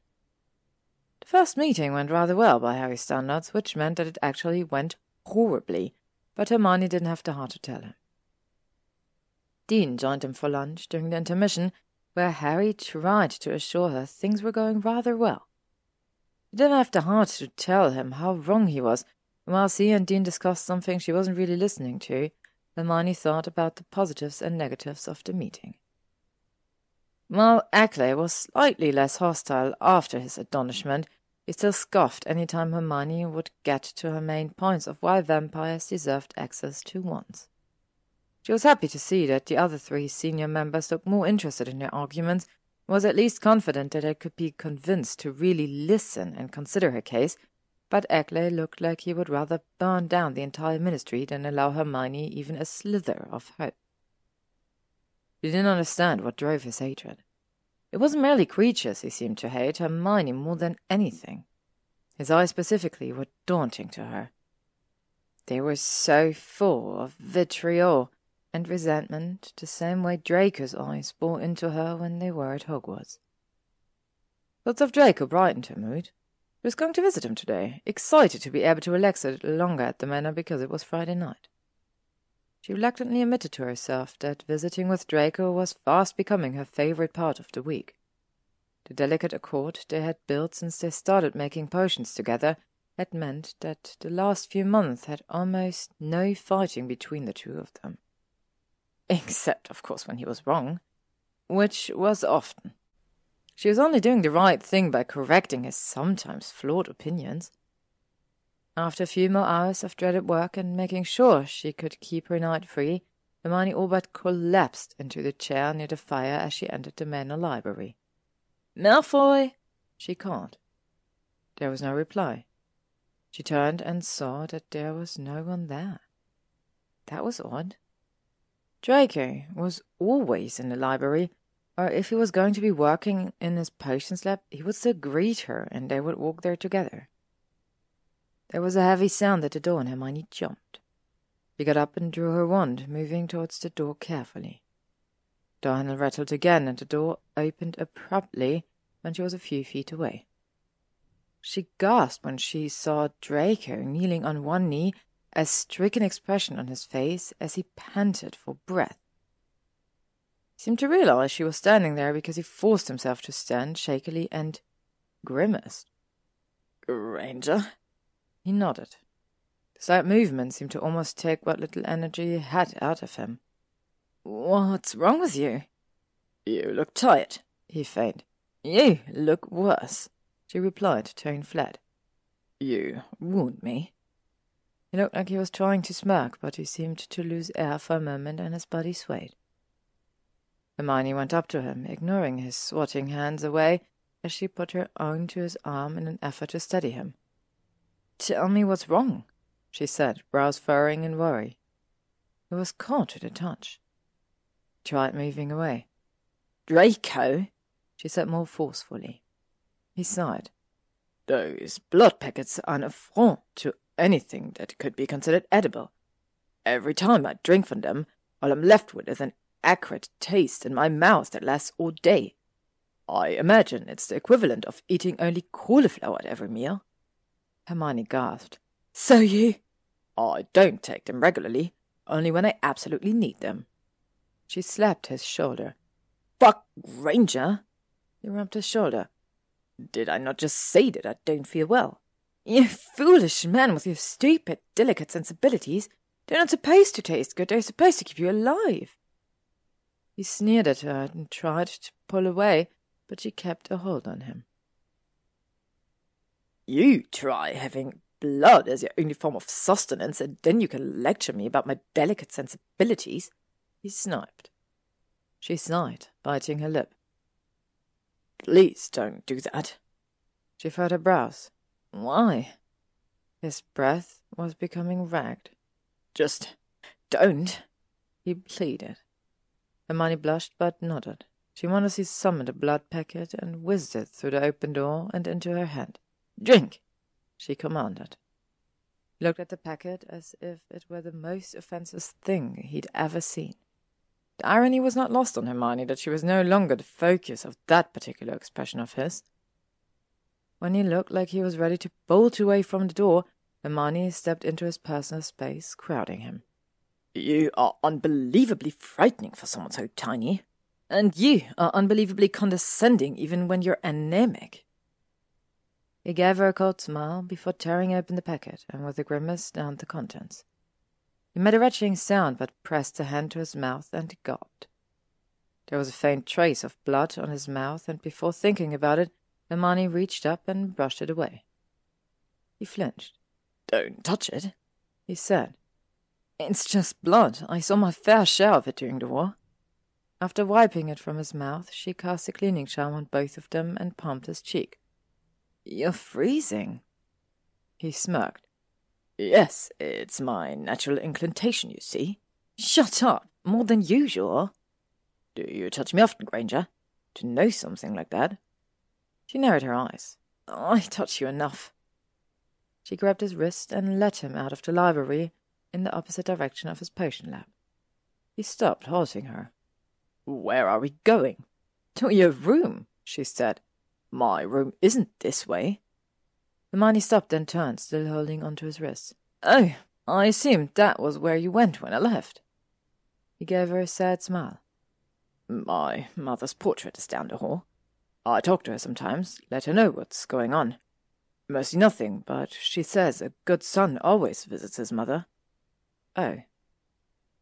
"I'd bring you to meet her, but I'm afraid that even a portrait remembers its bigotry." Hermione shifted, looking away. "I imagine so." "We could try." She looked up at him again. "I don't want to be intrusive." Some of the colour was returning to his cheeks as he gave her a smile that made her breath catch. "When has that stopped you before, Hermione?" "No." What was a catch in her breath turned into suffocation. Her throat closed up because the neurons in her brain were too busy firing off the unexpected stimulus she felt in her nerves as he said her first name. Not with mocking contempt or disgust, but fondness. He was teasing her, and she felt her cheeks and neck, and really, if she was being honest, her entire body heat at the way he was looking at her just then. "What happened to your mother?" she asked, hoping her voice sounded calmer than the jumped-up schoolgirl she felt she was acting like. "She was always sickly when I was younger, even more so during the war because of the Dark Lord."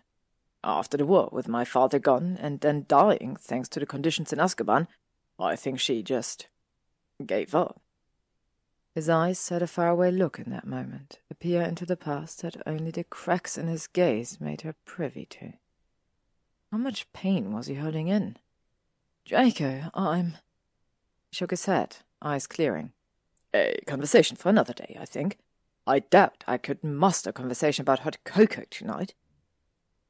She gave him a small smile, despite a tightening in her chest, and resisted the urge to rub it. But for the first time since she'd been visiting him, she felt like he would talk to her if he needed to. That was enough for her. Besides, he still looked like he was ready to keel over from exhaustion. "Another night, then," she agreed. "Now, take me to your room." He almost grinned at her. It was boyish, and she realized somewhat crooked now that he had 2 pointy canines. "Rather presumptuous of you, Granger," he said. "You haven't taken me to dinner." She arched a brow. "We already get on so bloody well, so why not?" Draco choked on a laugh and then let out a shaky breath before composing himself. He took Hermione's hand in his much larger and warmer one, and Hermione felt a fluttering again in her stomach and chest as he led her down the corridor to the left, climbing the stairs to the hall with several rooms. They had to stop halfway up as Draco heaved, obviously feeling the side effects of the blood packets. He obstinately refused to have Hermione help him walk, but after reaching the top and looking as if his legs were going to give out on him, he begrudgingly let her hold on to his elbow until they reached what Hermione assumed was his room. "Draco, it's freezing," Hermione said as they entered the large room. There was a large 4-poster bed that was white and grey, although she noticed dark green pillows and a sparse amount of furniture, all dark. Pulled out her wand and lit the fireplace. Taking hold of his hand again, Hermione led Draco to the bed and pushed his chest until he sat down. "Take off your shoes." He raised a brow at her, but removed his shoes and socks compliantly. He peeled back the covers and looked longingly at the soft duvet and silk sheets. "All right, rest time." Looked like he was going to protest, and she stopped him. "I don't want to hear a word about it. You need to rest." Giving her only a slightly petulant look, he sighed and got into bed. "If the lady insists," he said. Hermione rolled her eyes and went to go settle the covers around him because clearly he did not do it properly enough to cover himself. What she did not expect was for him to grab her wrist and haul her into bed with him. "What, Malfoy?" She squirmed to get out the bed, but he reached an arm around her waist and dragged her back. "If you are forcing me to sleep in the middle of the day, then I'm taking your Ibex host tag as well," he argued. She gaped at him. "I am not sleeping in the same bed as you." "I won't bite." "Aha, you are so funny," she said sarcastically, but she stopped trying to get out of bed. At some point he had draped a blanket over her, and his hand was resting beside her hip as she sat up. "Just sleep, Granger. I'm not going to do anything to you." She looked up at him. "I know, I trust you," she said. His eyes widened, and he looked like he was trying to look for something to say, but couldn't. "I'm not sleeping in my shoes or blazer, though." She sat up and took off her flats and unbuttoned her blazer. She was left in a soft white blouse her mom had gotten her for last Christmas, and her work skirt and tights. When she lay back down, she felt more awkward than before, considering the stillness of his body next to her. Malfoy must have felt the same. He also did not have enough of the blanket over him. Sighing, she reached around and pulled the duvet over him again, looking down at him as she did so. She was half draped over his body and blushed profusely at the realization. After setting it over him, she lay back down on her side, and Draco turned to her. Her eyes widened when he reached for her and pulled her against his chest. She gasped. "What are you?" He wrapped his arms fully around her. "You're warm," was all he said in reply, burying his face in her neck. She blushed and had the strangest urge to whimper. "That doesn't mean Draco." "Just sleep, Granger. I'm sick and cold, and you're tired and warm.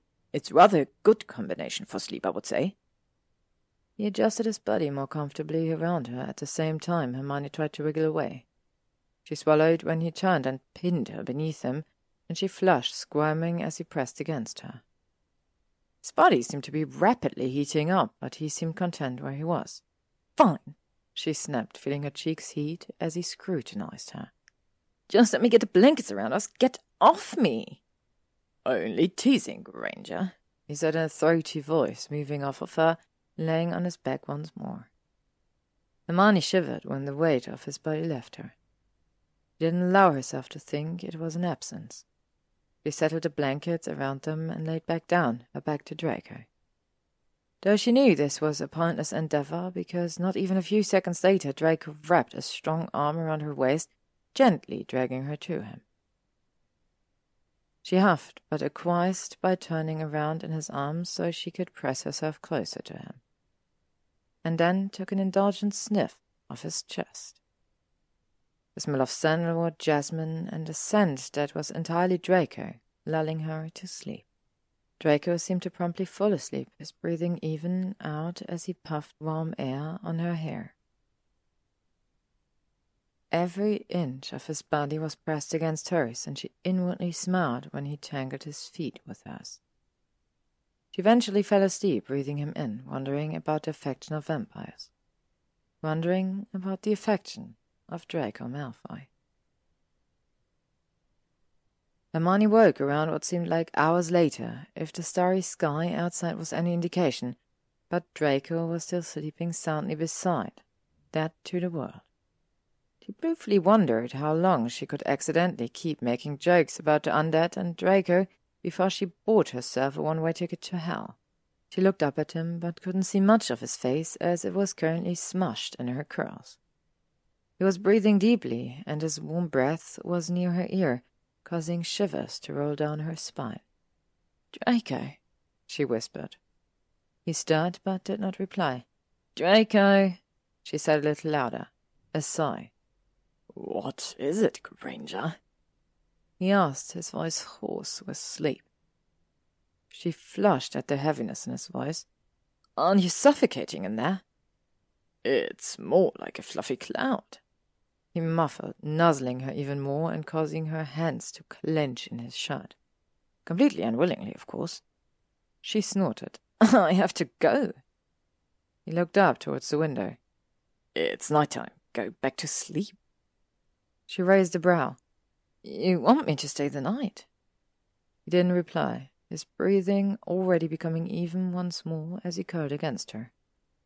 She blushed before burrowing against him, relishing in the feel of his strong arms pressing her to him with the softest touch. Hermione had almost succeeded in escaping Ginny and Harry's Christmas Eve get-together inconspicuously when she stepped on a squeaky coiffure toy. Bugger! She was the one who had got James that toy too. It was decidedly rude of him to leave it lying around like that, hindering her escape. Turn around to see an amused Ginny, arms crossed as she gave Hermione an assessing stare. "You know, Hermione, you could have just invited whoever he is tonight." Hermione looked at her for a moment before realizing what she meant.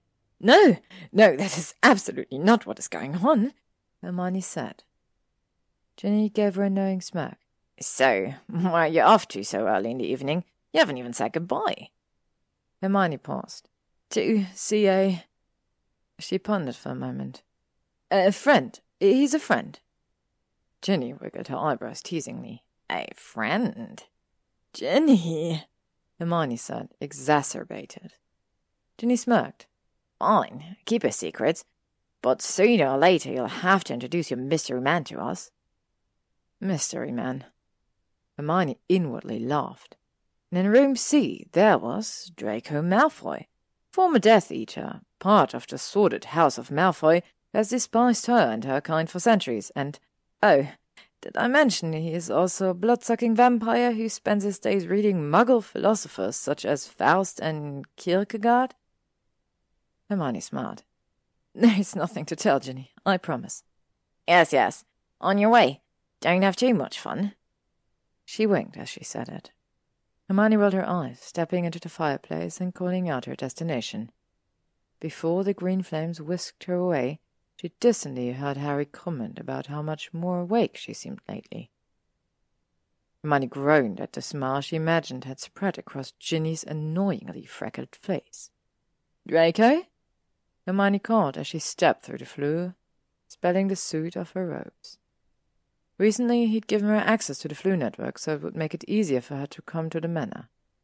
She returned to her flat to pick up her gift for him before fleeing over, but she cursed herself for forgetting the wine in her nervousness. Draco poked his head out from a nearby bookshelf. "Granger?" He gave her a bemused look. "What are you doing here?" "Happy Christmas," she said, holding up a red bag with a green bow in it. He looked at her for a moment. "Don't you have plans? Why are you here?" he asked. His tone sounded frustrated. Hermione's face fell. "I did. Or I was at them. I left early to come here so I could give you your present." He didn't say anything. She fidgeted, feeling less brave than when she arrived. "I also intended to bring wine, but I've forgotten it. I can go back and—" "No need," he interrupted. "Granger, I really don't need you to pity me," he said. Hermione rolled her eyes. So that's what he was thinking? The only pitiable thing about you was when you grovelled for Wimley to make your soup last week, like when you were 10 years old. He laughed. "Oh, I'm glad I still have the ability to blush." She gave him a tentative smile, feeling vulnerable in a way she never had before. It felt like she was on the edge of a precipice. "I'm going to be right back with the wine, then." He waved his hand dismissively. "I have wine. There's really no need." All she had to do was tip forward. She turned back, unable to hold the grin she sent his way. Good. And she would fall. He emerged more fully in the light, a small smile dancing on his face. Good. The question was, what awaited her at the bottom of that icy cliff? Later, after what Hermione would deem too many glasses of wine and Draco not enough, he declared it had to do with vampires' better control of their blood alcohol level, to which Hermione snorted so loudly she felt like her nose broke in the process. They sat on the couch, talking about all sorts of topics, although one in particular was not to Hermione's liking. "I do not always blush." "You do, don't lie. You're especially red now that you've had some wine in you." "Yes, well, not all of us have vampire blood," she said, scowling when Draco smirked at her.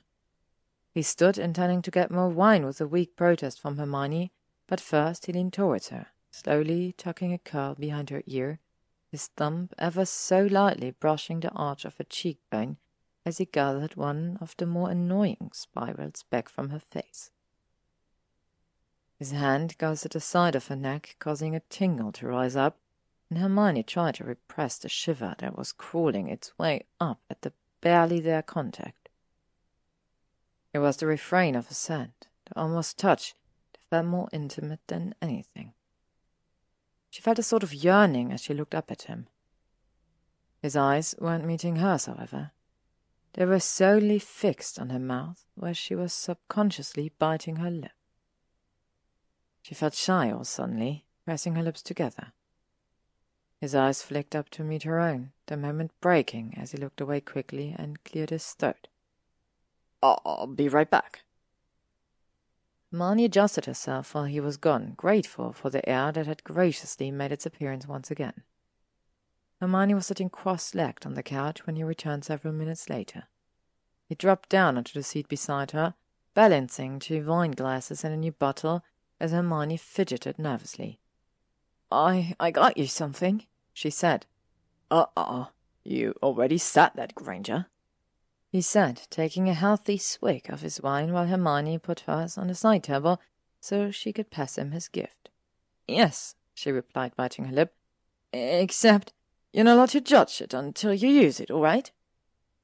Draco lifted a dark brow but nodded as he put his wine down and took the gift bag from her. He placed it on his lap, removing the packaging from the bag. He peered at it for a moment, as if unsure of what to do, and then started to delicately unwrap the ruby-red paper as if he were afraid of ripping it in the wrong place. "You don't have to be so gentle," she teased, laughing lightly as he glared at her. Draco finished unwrapping it after what felt like hours, carefully placing the wrapping back in the bag, and opened the small box which held his present. His mouth was set in a thin line as he inspected the small device. "It's an MP3, she said, moving closer to Draco when he said nothing. "I saw muggles use these at university," he said. "I haven't used them all, though." He cut off. It was Hermione's turn to raise a brow, and she drew even closer to Draco, knees touching. He stiffened for a moment before relaxing and resting his thigh against Hermione's. "Tell me," she said. "So bossy," he said, a small smile on his face as he turned more towards her. "I've never used an MP3, but you know those square devices with the large earmuffs they have in the library so you can listen to the tape?" "Earmuffs?" "Yeah, those." He fisted his hands in 2 fists on top of his head. "You place them on top of your head, click play, and then the sound comes out of them." Hermione burst out laughing, grasping Draco's knees so she wouldn't fall off the couch. "Those are called headphones," she corrected, small giggle still escaping her. He scowled but considered for a moment. "Well, whatever they're called, they are scratchy and uncomfortable. Anyway," he said, placing one of his hands on the back of his neck to rub it awkwardly, "you should have seen the look on the librarian's face the first time I tried to use them. I had no clue how to turn those things on, and I possibly sniffed the material of the headphones," he corrected, earning another grin from Hermione. "She had to explain to me in embarrassing detail how to work them. I rather thought I was at Hogwarts again, and Pins was showing me the proper way to read a book." Hermione snorted. "I imagine it was a sight to behold, you fumbling with a muggle device," she teased. He rolled his eyes. "So, how do I work this new contraption? I'm glad to see the headphones are small on this one," he said, holding out the long cord attached to the black MP3. "Oh, so these are actually called ear—" She stopped herself at his glare. "So, the MP3 doesn't need to be charged. I've put a magical charm on it so it always stays full of battery," she explained. At his surprised expression, she rolled her eyes. "You weren't the only one good at charms, Draco." And she flushed at how easily his first name rolled off her tongue. Draco was blushing as well. "How did you know I was good at charms?" he asked. "Well, the Potter Stinks badges were very rude. They were a rather impressive use of charm work for someone who was only 14, Hermione stated primly. He snorted. "Your compliments mean the world to me, Granger. Now, tell me how this thing works." She smiled, reaching to where he was still holding the device. She showed him the on and off button and the different functions that would allow him to skip a song, go back and play again. "I've put a few different genres because I wasn't sure what you liked, including a recording of a German play called Elizabeth. If you wanted, you could play it while you brew." "I will." He smiled, and her breath hitched. "I've heard of that play. Have you seen it?" "I hope to one day," she said. "My parents saw it when they visited Vienna, but I haven't had the time yet. From what my mum told me, it's a compelling story of a woman who was in love with death, and the tragic circumstances that occurred because she was mortal." He nodded. "Loving someone whose life is finite in yours is never ending." He furrowed his brows, a faraway look flitting across his face momentarily. "It would never work," he said finally, his expression inscrutable. Hermione shrugged. "You never know." He looked at her for a long moment, that faraway look and something else painting his pale features. "I got you a present too," he said after several seconds. Hermione's eyes widened. "You did?" He nodded. "I was going to give it to you next week, but I have it now. Give me one moment." He returned just as Hermione downed a glass of wine, her nerves demanding to be dulled. She was refilling her glass just as he sat down. It was taller, with red packaging as well, although the red was a deeper shade. Blood red, her brain supplied. She had trouble gulping for a moment. She accepted it with a nervous smile, feeling her heart thud almost painfully in her chest. Hermione unwrapped the delicate packaging with shaking hands and gasped at what was revealed when the paper fell away. The first edition collection of the Lord of the Rings trilogy was stacked together. A bookmark of a ginger cat looking far too much like Crooks rested on the top. The 3 white hardcover laminated books looked old, faint tears on the spine and the front of the book, and she could see that the pages looked old when she opened the 2 towers, but all in all, they were in great shape. "Draco," Hermione said, delicately caressing the spine of the books with reverence. "Where did you find the original set?" "You were talking about how you couldn't find this version a couple of weeks after you first started coming to the manor." Hermione looked up, surprised.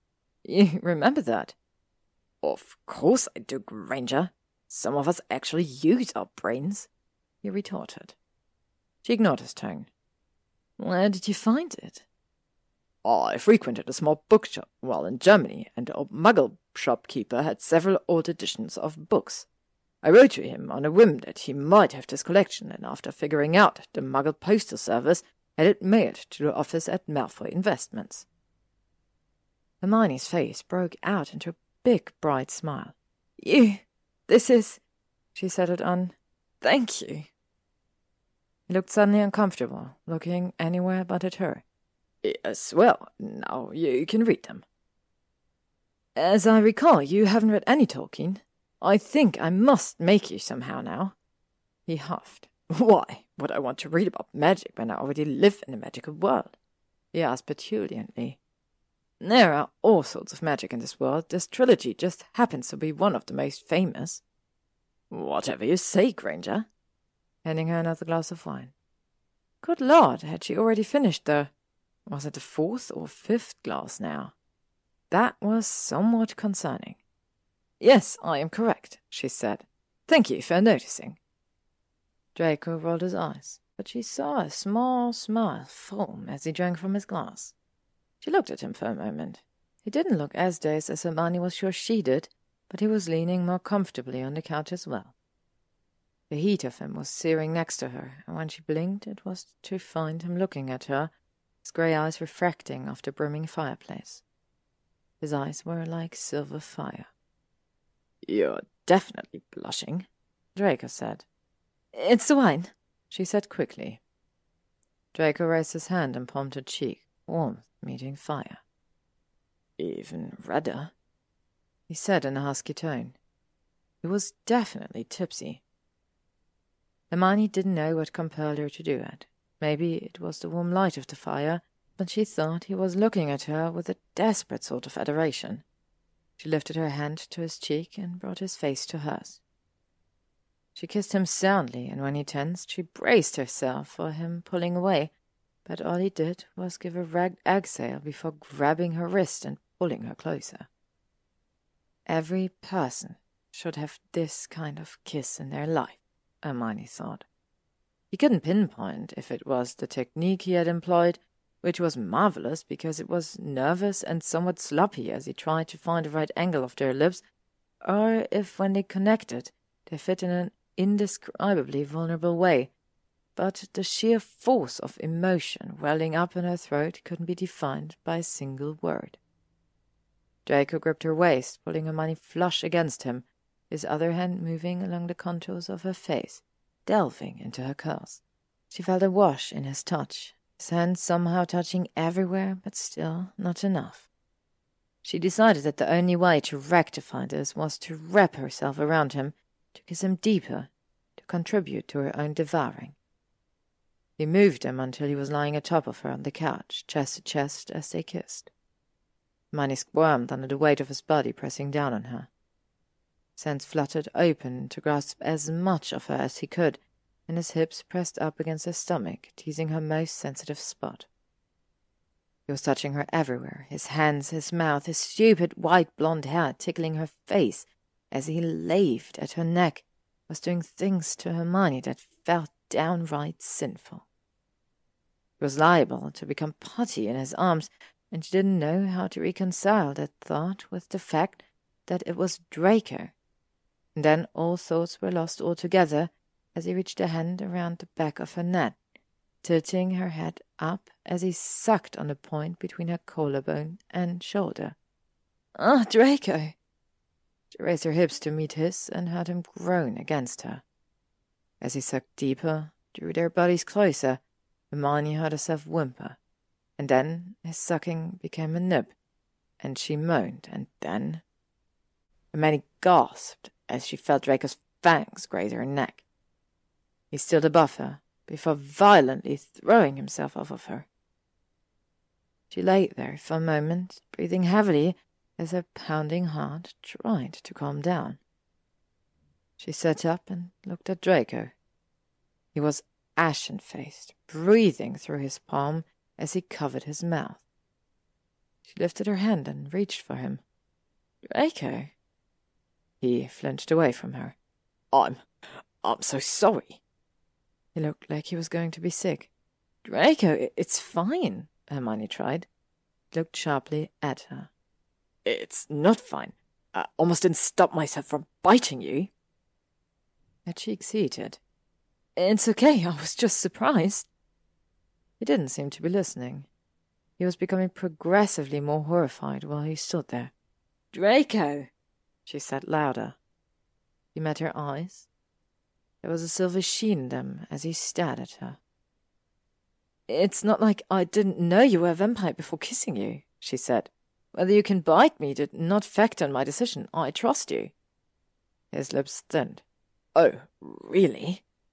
He stalked towards her, where she sat on the arm of the couch and put his hands on either side of her hips. "Why are you trembling then, Hermione?" he asked in a cool and seductive voice. Dark.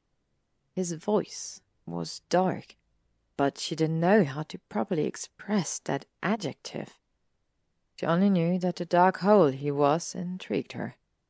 "I'm nervous, not scared. This is new territory for me." "Is this supposed to be?" He gestured between the two of them.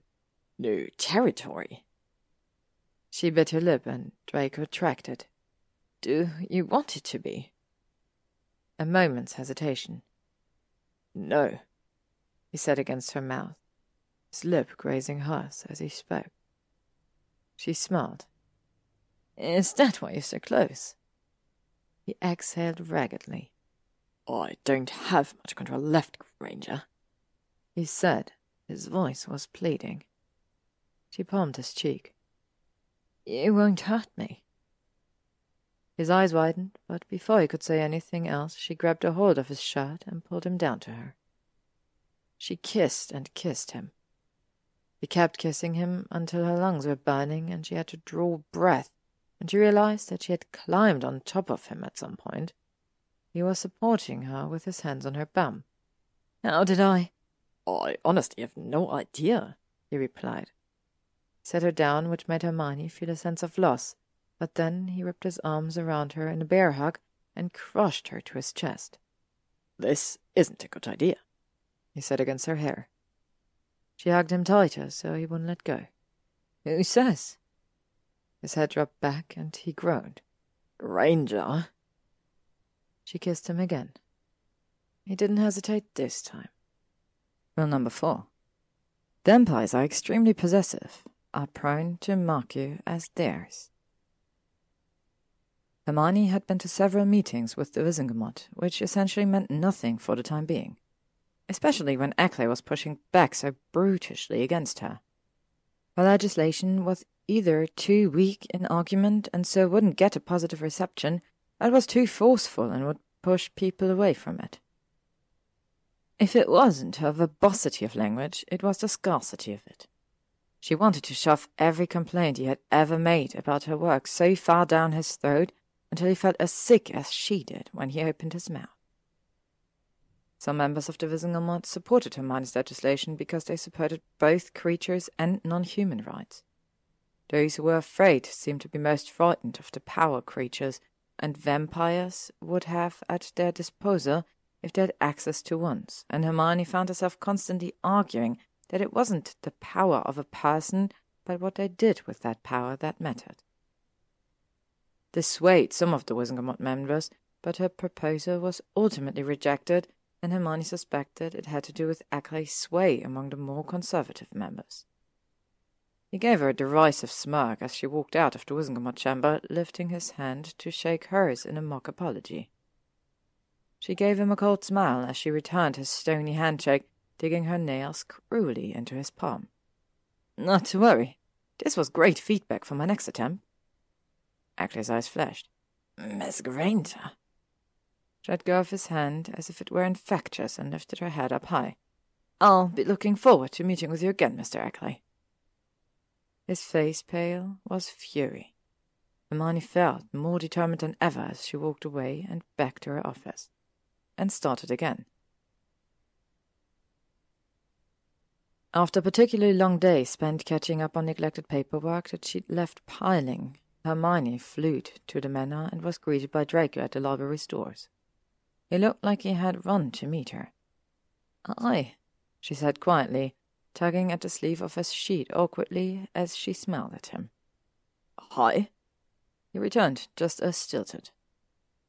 They were in that awkward part of interacting with each other wherein between the moments they spent snogging, they were at loss as to what to say or how to progress in ordinary conversation. It always felt like Draco was holding back. She'd hug him and he would crush her for a moment before he stilled and loosened his hold. Hermione didn't know how to tell him that she felt a thrill in the way he would roughly grip her. Any time she thought to mention it, she felt her cheeks heat and Draco would ask her if she was feeling ill. As it was, Draco had taken to shaking her hand at the very moment she leant in for a hug. This resulted in an awkward jigsaw of hands being placed as they shouldn't be. Draco's hand landed on one of her breasts while she smashed her face on his chest. He didn't immediately jerk his hand away, making Hermione blush, and the warmth of his palm made her shiver. He cleared his throat, slipping his hand from between them, but before it could be swayed by his buoyant pure-blood mannerism once more, Hermione grabbed it and set it on her waist to rest. He was warm, and she pressed herself closer to him. He seemed to calm more after a few minutes of them standing together. "How was your day?" He tried in an attempt to ease away from their fumbling. "A lot of work," she said vaguely, and she noticed that he looked tired. "Are you—" "I'm fine. I just took the blood packet an hour ago," he said with a grimace. "I'm just not feeling well." Hermione furrowed her brows, and she resolved to finally offer Draco something she'd been debating for a few weeks. There was nothing to do but just say it. "I think that you should have a fresh drink. I think that you should drink my blood." Draco stared at her a moment. His mouth opened and shut, and he reminded Hermione vaguely of a goldfish. He didn't seem to understand. "I give you permission to bite me and suck my blood," she clarified, when he still said nothing. She internally winced. Goodness, could that have come out any more clinical? He seemed to come back to himself after staring at her for several seconds. "Absolutely not," he said in a cold voice. Hermione pulled back. "Why not? Some vampires drink from people they know, and they've reported feeling much more energized and less sickly from it than with blood packets." "Granger!" He bit out her name like a curse. "I am not drinking your blood." Hermione wilted at the way he said "your" and pinched her lips together. "I see. So you still think my blood is dirty, then?" His eyes widened. She turned and started to walk away. He grabbed her by the arm and hauled her back, pressing her to his chest as his hands wrapped around the back of her neck. "I don't think your blood is dirty," he said fiercely. "I haven't thought that about any muggerborn for years now." "Then why?" she asked. She could hear how small her voice sounded and hated it. His eyes softened. "I don't want to hurt you," he said. "You won't," she promised, palming his cheek, feeling relieved at the resolve of his statement. His jaw flexed under her hand, and he leaned into her touch. "You won't turn me into a vampire unless we share blood according to my research, so you can drink it and I will be fine. Let me do this for you." "Granger," he cursed. I'm not a good person. What you're offering me, I can't promise it won't hurt you," he said. He looked him straight in the eye. "I trust you not to hurt me, Draco." He regarded her for a moment, but she realized he must have already lost his internal battle because his eyes darkened. He lifted her mouth to his and walked her to the wall next to the door, pressing her against the cold surface. He kissed her with a hunger she hadn't experienced before. She felt absolutely devoured in a matter of seconds, and she tried her best to catch up as a flurry of sensation coursed through her.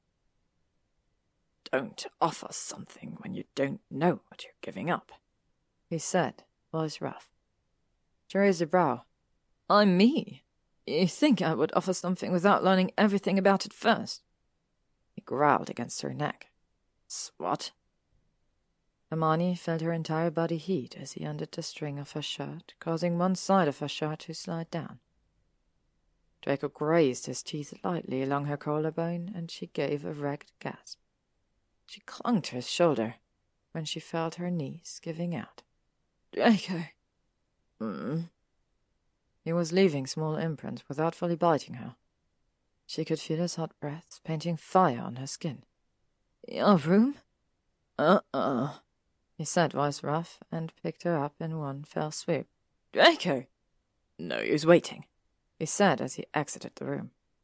He carried her up the stairs over his shoulder like she was some prize he had caught in the woods, and the thought made her clench her thighs together against his back.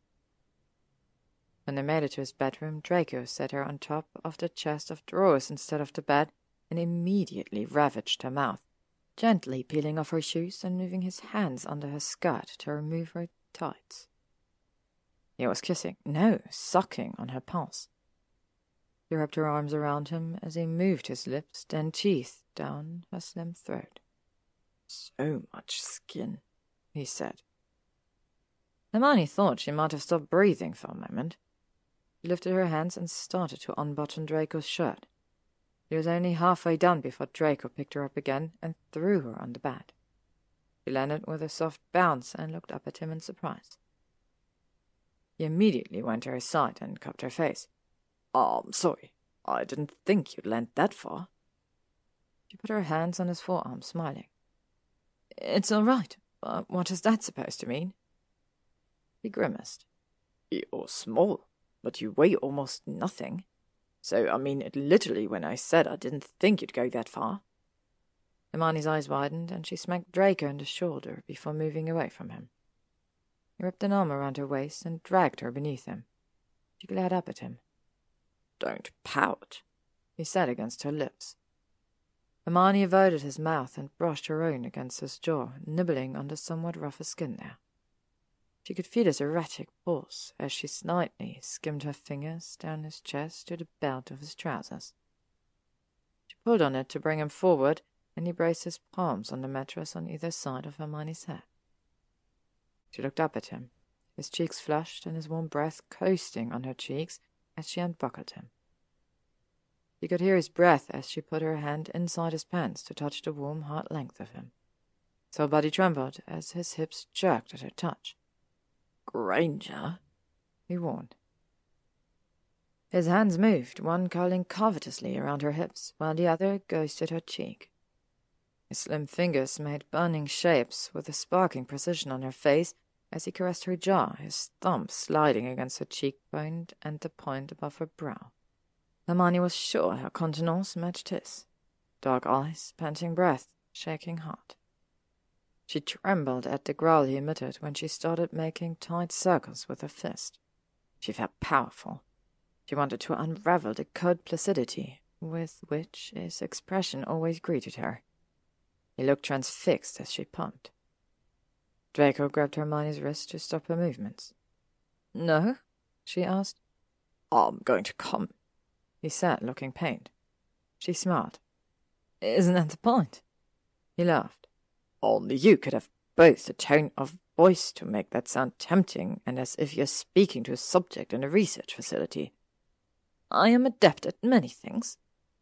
She grabbed his neck and pulled him down to kiss him, and he released her wrist to tangle it in her hair as he kissed her back. "That you are," he said breathlessly against her mouth.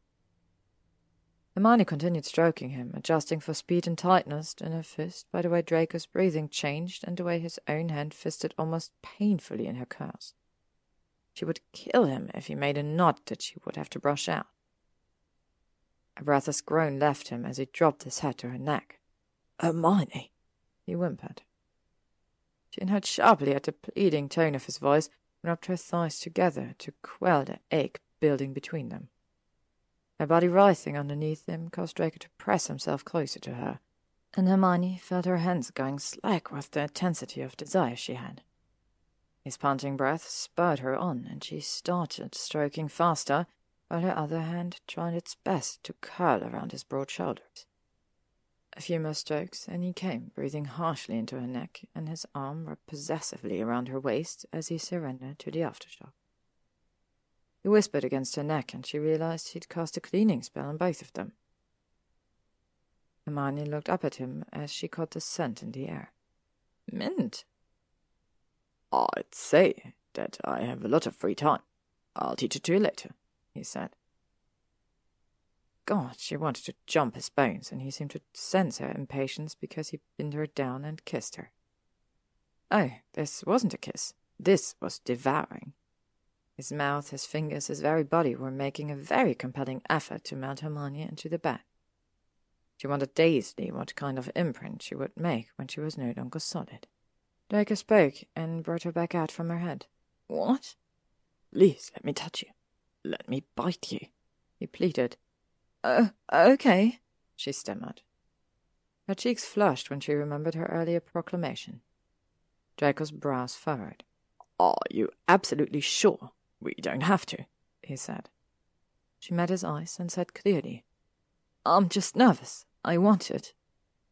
He nodded and kissed her forehead. "Let's make you less nervous, then." He took Hermione's hand and raised him above her head, where he crossed her wrists and, using his other hand, rendered feather-soft caresses across her body, tracing her like she was a person in a painting. "Don't move," he said. Her shirt at some point had been undone, and her breasts were all but spilling out of her bra.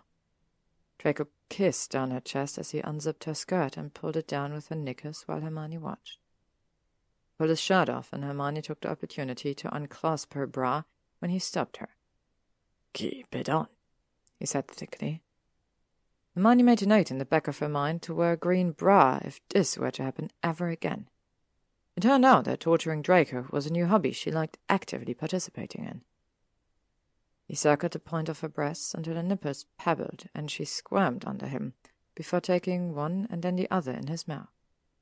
Something about the fact that her bra was still on felt more sensual than if she were completely naked. Hermione whined when he sucked on top of her breasts. At the same time, he dragged his thumb unbearably slow across her nipple. "You're so sensitive," he said tightly, as he grabbed her hands, that she hadn't even realized had moved to his head, pulling him closer. He kissed down her body, kissing each side of Hermione's ribs and taking extra care around the long purple scar on one side. She smiled. "I got that scar from Dolarhof when I was 16. You don't have to be gentle," she said. Draco looked up at her, his hungry gaze making way for something else, something burning. "Yes, I do," he said, his expression fierce and rooting her to the spot. Before she could respond, Draco was placing soft, wet kisses up her thighs, nibbling on a particularly sensitive spot on the inside of her knee that made Hermione kick his shoulders instinctively. He smirked.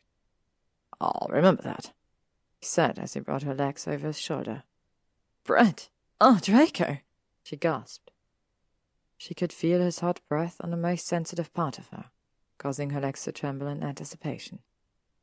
Hermione very unattractively thought of herself as a hot air balloon being heated by a fire-breathing dragon before she flew far, far away into the sky.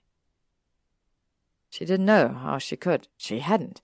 No one, not that Ron or the other men she'd been with, hadn't tried, but she was never able to feel anything when they tried, opting to tell them she was ready without any of the before parts.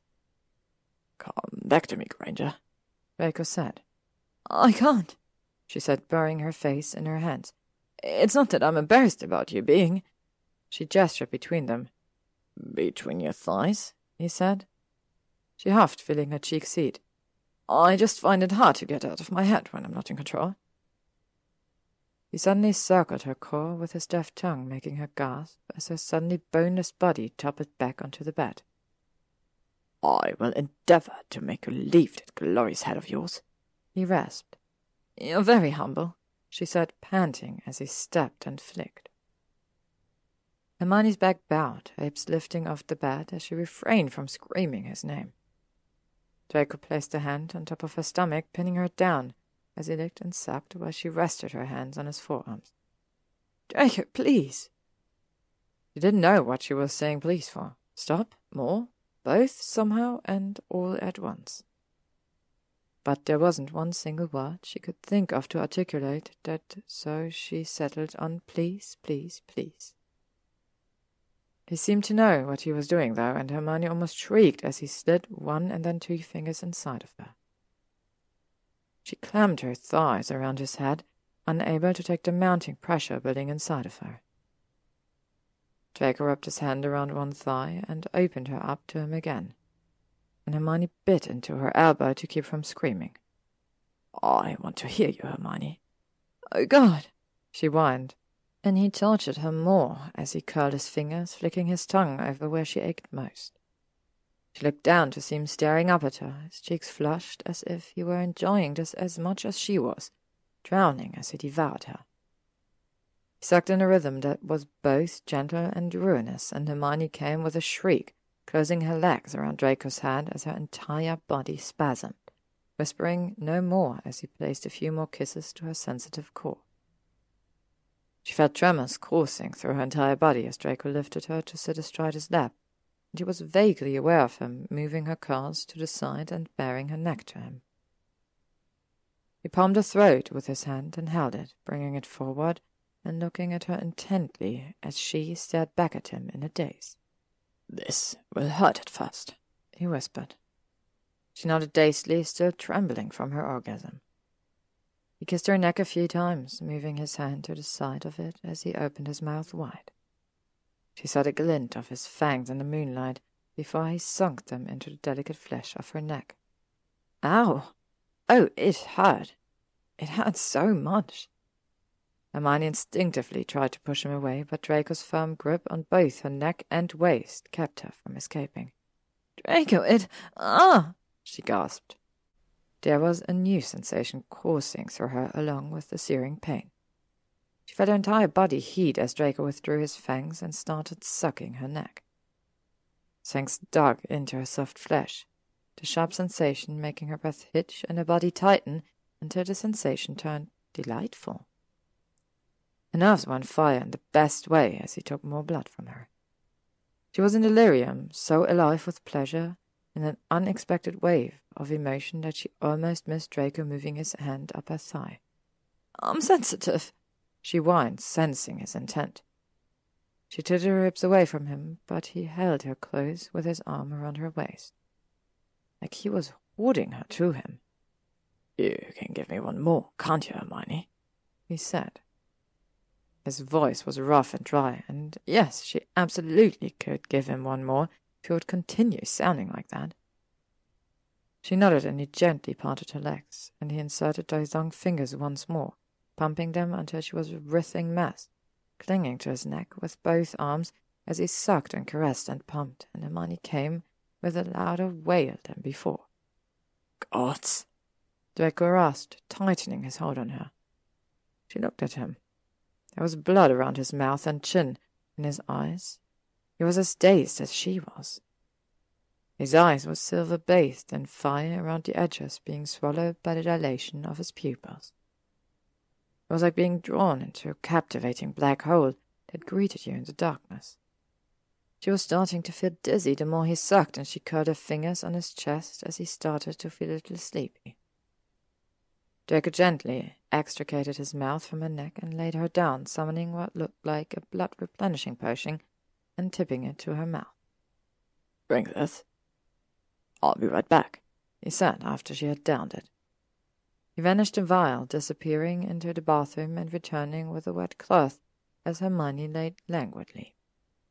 She felt completely sated and could fall asleep right there. Her eyelashes fluttered open as Draco wiped the blood off her neck and cast another cleaning charm on her, then removed her bra gently and set the covers over her. He slipped in and Hermione immediately shifted over and buried her face in his chest. He had a woody and smoky scent to his skin, like burnt sandalwood. "What do you know about hot air balloons?" Hermione asked tiredly. He felt her eyelids drooping. Draco wrapped his arm around her, pulling her close. "Those muggle contraptions that fly in the air? What about them?" he asked. Hermione laughed, curling into his chest, and promptly fell asleep. Hermione was warm. There was a furnace on her back, and she idly wondered when Crooks had grown so large. She would need to put him on a diet. She opened her eyes. Oh, right. There was no Kneasel, but there was a vampire-sized Draco Malfoy currently behind her. His long limbs were encasing her in an inescapable cocoon. She briefly wondered if she should panic at the possessiveness with which he held her before she shifted even closer to him. Hermione felt cherished in his arm. She lifted a hand to her neck and thumped the area where the 2 small indentations of teeth, fangs, were still on her skin. The bite mark was a little raised, and she could feel some small bruising around the area, but overall it didn't hurt. She wondered how a bite would feel in the more fleshy parts of her body and barely refrained from rubbing her bare thighs together. The action must have awoken Draco because his previously relaxed position around her suddenly stilled. She turned to look up at him. He looked at her worriedly. He cast his eyes down to where her neck was in plain view and tentatively brushed a thumb across the bite mark, causing Hermione to shiver. "Are you okay?"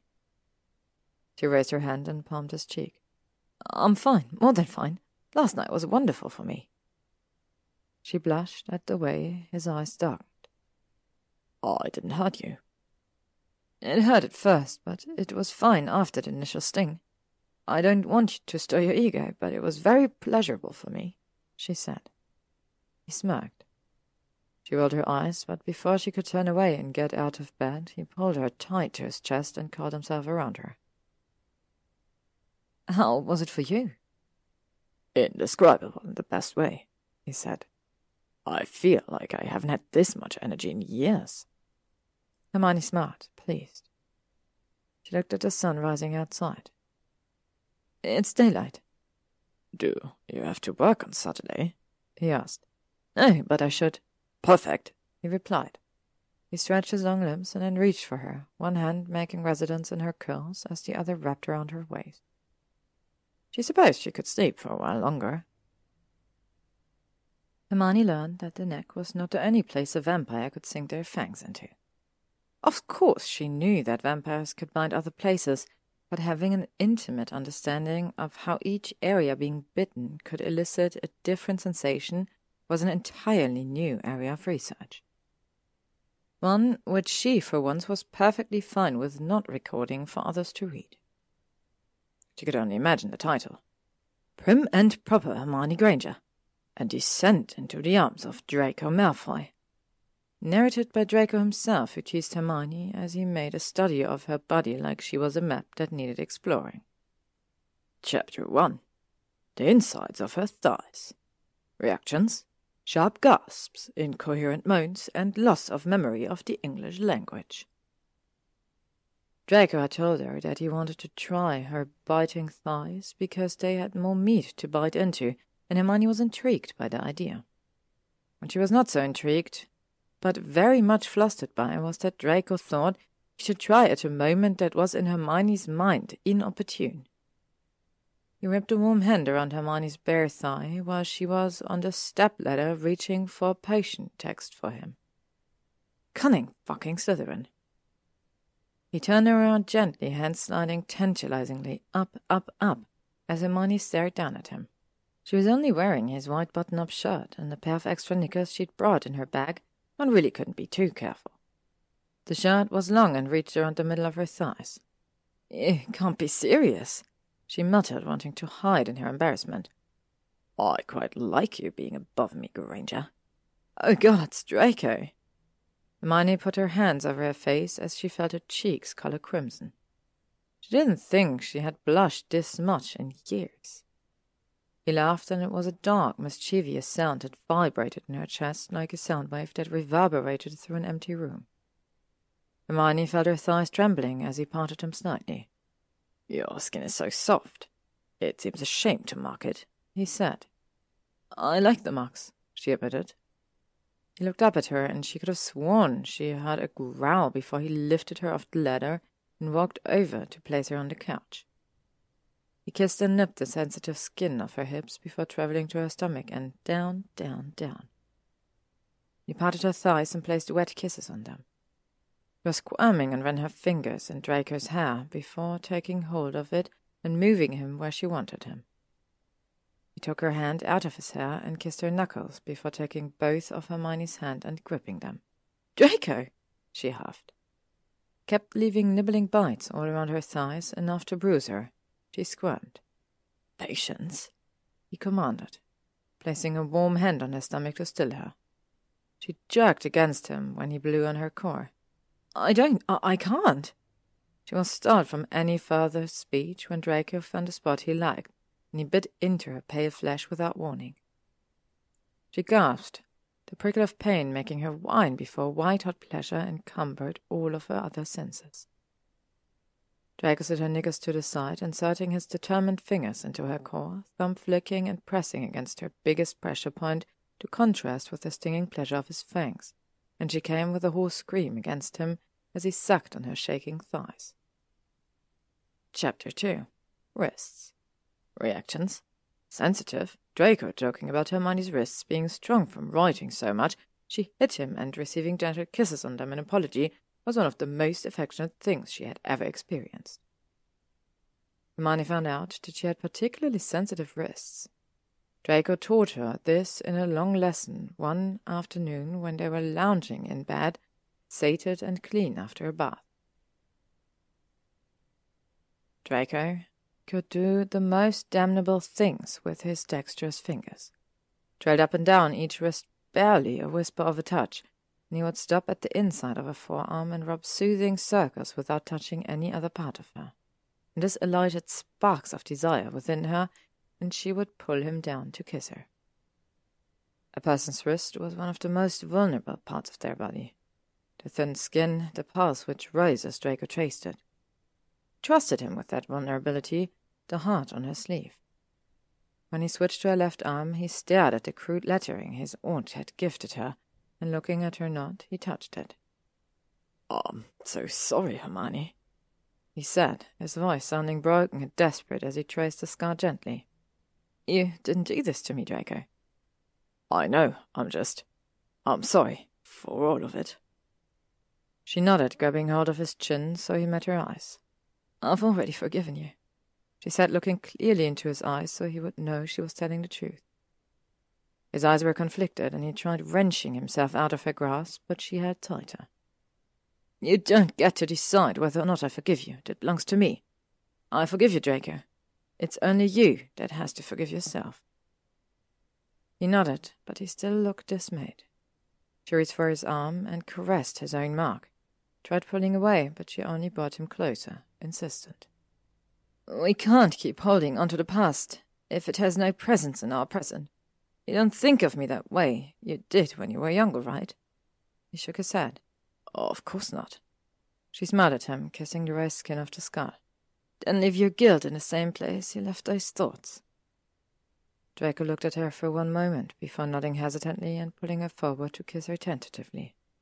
She immediately deepened the kiss, melting in his arms and wrapping herself around him. He indulged her a few minutes before pulling away and pushing her back down on the bed.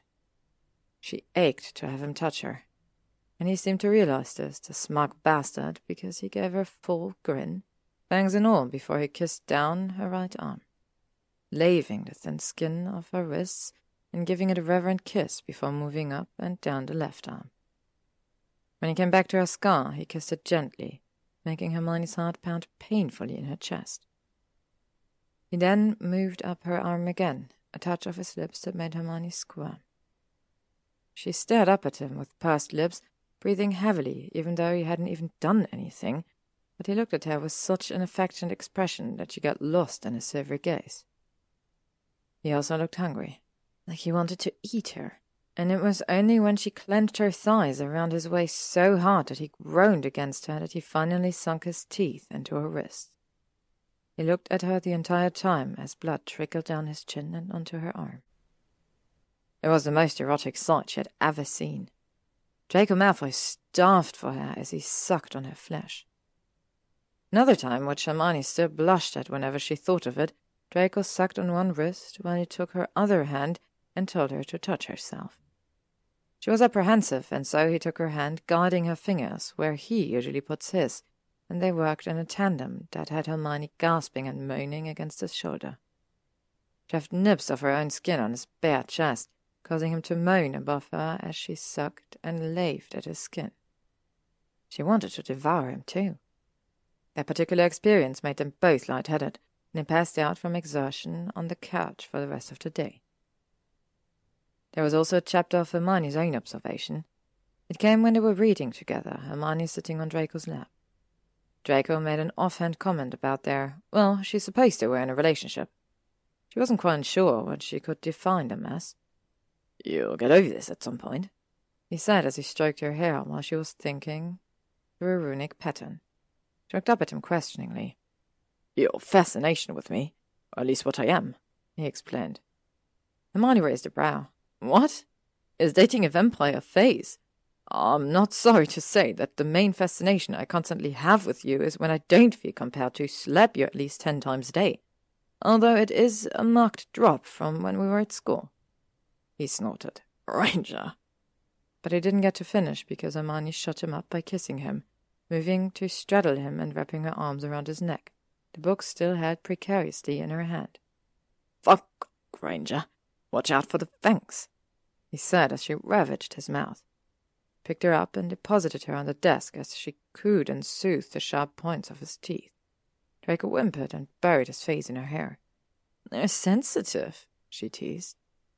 His breath was on her neck, and Hermione clenched her thighs around his hips as they shook at the feeling of his warm body pressed to hers. Hermione was by no means a passive lover, and she pushed Draco off and made him sit on the desk. He then climbed into his lap once more while they argued about the finer points of sunlight and adequate vitamin D. Hermione was losing the argument and thought distraction was her best solution. He stiffened for a moment before relaxing, his hand spanning her back and under his black jumper that she'd stolen when she'd gotten out of bed that morning. "Hello." Lips twitched in a smirk. "Is this the way you distract all of your friends when you're wrong?" She smiled, wrapping her hands around his neck and leaning in. "Are we friends?" she said against his lips. He hummed. It wasn't an answer, but she could feel the quickening of his breath as she grazed her teeth against his jaw before traveling to the sensitive point under his ear. She moved to his mouth and kissed him lightly, cajolingly, because she loved spurring the fire within him. She wanted him to burn her. He deepened the kiss, wrapping his arms around her and pulling her close. She could feel Draco's fingers twitch against the small of her back and tilted her head up to look at him. "You can let your claws out." He stiffened. "I don't want to hurt you." "Some scratches are hardly injuries," Hermione reasoned. She took his withdrawing hands and placed them on her hips. He nodded but seemed hesitant to do anything more than massage soothing circles on her hip bones. Physical intent accompanied better results than words, Hermione decided. She raked her sharp nails, biting them to the quick when anxious, made them delightfully scratchy, down Draco's bare chest, and his hips bucked against hers, jostling her. She leaned below his ear, nipping him as she whispered, "I have claws too, if you'd prefer parity." He groaned. "You're killing me." "Rather difficult for the undead, I think." She arched into his chest as sharp claws replaced nails as Draco dug into her skin, and she keened in pleasure. "Bossy witch," he said, and then he kissed her. "You." She kissed him again to shut him up. Rule number 6. Vampires named Draco Malfoy don't want any help. She won. She'd actually won the case. It was only one step for all creatures, but she'd done it. Most importantly, Draco could have won again. She almost jumped for joy right then. There wasn't much chambers, but stilled herself remaining professional, even though her magic was buzzing beneath her skin, and adjusted the scarf she was wearing so no one would see the several bite marks she was sporting. Draco told her she could heal their bite marks if she didn't want to show them, although it looked physically painful for him to say it, but she reminded him that she liked the way his marks looked on her. She blushed when she remembered the way he had pinned her against the wall after that, whispering sweet promises of all the ways he would mark her as his. The press followed her aside as she spoke to a family of vampires that were thanking her profusely, and she turned, allowing the photographer to take a photo of her as she beamed. She let them interview her for all of 3 questions before she stated once again the importance of fighting for creature rights and how she would continue to do so as long as there were people to fight for. He rushed back to her office, waving thanks for the congratulations from her office mates, and spelled it shut. She sunk to her bum, looked up at the ceiling, and exhaled an excited breath. She'd really done it. She couldn't help the smile that overtook her, and found herself unable to stop as she got up and walked to her desk, pulling out a pen and parchment. She sent an owl to inform Draco that she couldn't meet at the new bookstore in the Muggle world they wanted to check out, and that she wanted to surprise him with something instead. She left work early that day and flew to the manor. She was almost surprised by the natural sunshine filtering through the window. Almost every time she had come at the end of her workday, it was in the dark. The front door opened and Draco stepped out. She smiled brightly. "Hello, you," she said, walking towards him. "Stop," he said, voice ice cold. She did, confused. What?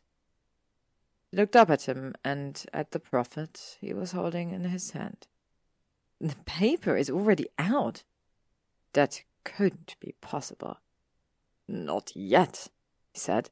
"This is an old one." He held the paper up for her to see. The words Hermione Granger to bring legislation in front of the Wizengamot to overturn the want ban on vampires was listed at the very front. She sighed with relief. "Oh, then I do get to, sir." "So, did you succeed then in your worthless legislation?" His face was devoid of all emotion, and it somehow hurt her more, Ben's sharp pain through her, than his words did. "I didn't ask you to do this." He looked pale with fury. Hermione's skin prickled with irritation. "I know you didn't. I wanted to," she argued. "Why?" "Why? Because it's not fair that you don't have a wand. Because I see the way your face falls in those moments when you still reach for it and realize you don't have one, and then ask me to help you." "Granger? And it's not just because of you, you selfish asshole," she shouted. "Me fighting for creature right isn't something new. Why do you think I stay at my job? Because I like to sit at a desk and peer over your papers that make a bollock's worth of change?" "Well, you must have been so happy to finally get your wish. Leader of Spoo and all other activists no one cares about until they get affected by it themselves." He bit, his tone enraged. Hermione felt tears burning behind her eyes, but she refused to cry. "You are being intentionally cruel. Tell me what's wrong instead of acting so nasty," she said. We can't do this anymore." Her face fell. I don't understand." "I didn't ask you to fight for me," he said, voice shaking. "You were hurt because of me. You were almost killed because of your foolish righteousness to protect and help." She scoffed. "It wasn't just for you, Draco." "Yes, it was. You never asked me if I wanted help. You just did it because you feel like you need to save everyone." She clenched her jaw. "I am perfectly willing to help people. It isn't dependent on just one person." "Yes, until it drives you down into the ground and you can't pull yourself out. This may have been for me, but why don't you just admit that the reason you do things for others is that it makes you feel like they'll want you then?" Hermione fell like she was struck in the chest. "That's not true," she bit out. "Oh, yeah?" He stalked towards her, and she felt a cold nothing of him as he stopped in front of her. "Why don't you admit it, Granger? You fight for those who have fewer rights than others, or are looked down upon because you've always felt the same way, ever since you came into the visiting world." He shot at her. "I don't." "Just admit it. This project was nothing more for you than to prove to people that you're some holier than thou—" Hermione slapped him. The sound reverberated as his face turned from the blow. She couldn't help it. Tears were openly streaming down her face as she looked at him. Draco's expression flickered before he returned to that cold placidity. "Let me make myself clear. I am not like you, or Potter, or any of your Gryffindor friends with all your refined righteousness. I'm a coward, and I always will be. This," he gestured between them, "this is the difference between you and me." Several seconds passed as they stared each other down. "I'm leaving," she said as she turned away. "We can talk about this tomorrow when you're done being so stubborn." He did not stop her as she pushed past him and stepped through the flue. The next day, Hermione paced in front of her fireplace. She didn't want to be the first to apologize, but both of them had a heated argument and needed to reconcile like adults. She was still extremely peeved with him and was going to demand an apology, but she wasn't going to continue stewing in her flat when he didn't even know where she lived. She threw the flue powder in the fireplace and spoke Malfoy manner. The flue spit her out. "Stupid, childish vampire," Hermione said with a snarl. He apparated outside the manor gates and stomped to the front door. He pulled on the metal knocker and slammed it indelicately against the front door. After several banging attempts, it was finally heaved open by Wimley, who was looking at Hermione with a wary expression. "Hello, Wimley," Hermione said as calmly as she could. "Where's Draco?" "Miss, Wimley does not know where Master Draco is," the elf said in a wobbly voice. "No." Hermione felt her heart drop to her stomach. She pushed the door open and walked inside. "What?" She braced herself. "What do you mean you don't know?" "Master Malfoy left a note that he was going away and that he did not know if he was going to return here." Wimley looked at Hermione. "There was nothing else," the tiny elf said. Hermione started walking farther inside, and Wimley didn't stop her. She felt her steps falter for a moment before she kept going. She walked down the corridor to the library. The only light was the barely lit sconce. Everything was cast in shadow. Hermione felt a sad sort of nostalgia blanketed in a melancholy she did not want to relive. She arrived in front of the usually open library doors, found herself staring at the dark wood for several seconds, her breath becoming shorter. She raised her shaky hand to the bronze door handle, taking a fortifying breath before she opened the door. He wasn't. He couldn't. Down the rabbit hole, she thought as she looked into the never-ending abyss. She lit the sconces by herself with her wand, but no peak of blonde hair greeted her, no looming shadow, no toothy grin. She felt cold. Like a shadow, smoke, silent footsteps. She had not gotten used to the quiet that Draco Malfoy became, but Hermione felt the heavy thudding of her heart as she looked around for any remnants of him anyway. She looked by the fireplace. Nothing more than ash, and to the side table, a discarded book lying atop. Sisyphus. Rolling a rock up a hill for eternity as punishment for his cowardice. On top of the book was a well-used MP3 player. Hermione let only 2 tears slide down her cheek, meeting at her chin before they spattered onto the cover, before she set the book down and walked away. Out of the library, the manor, the gates. Looked back only once at the expanse of the large manor. Dark looming, as cold as it had been that day, all those months ago when she had first come. Nothing. Nothing had changed since then. She hadn't changed anything but for the erratic beats of her heart, pumping in earnest despite its breakage, regardless of its unraveling. Weeks passed, and she heard nothing from or about him. No owls, no news headlines, except the one at the beginning, which claimed the disappearing of turned vampire Draco Malfoy. Hermione didn't grieve him. She would be fine. It rained a lot of days, so much so that rain clouds travelled inside her flat. She felt water droplets streaming down her face. Hermione looked at the rising sun outside the window to her flat. She thought, with something she could only describe as devastation, that maybe the two of them only worked in the dark. Rule 7. Admitting that you love him. Not so simple, yet he burns in this place called my heart. 3 years later. Alone on Christmas Eve, just what Hermione wanted. Well, not wanted, but the closest thing to it. She'd exchanged gifts with Ginny and Harry earlier that evening, then promptly kicked them out, slipped into something more comfortable and ordered a pizza. When the door knocked approximately 5 minutes after she'd placed her order, she stared at her door in confusion before answering and coming face to face with someone she'd done her best to forget but never could. "No," she breathed. Draco looked gaunt. Worse for wear, even more so than he looked during the war.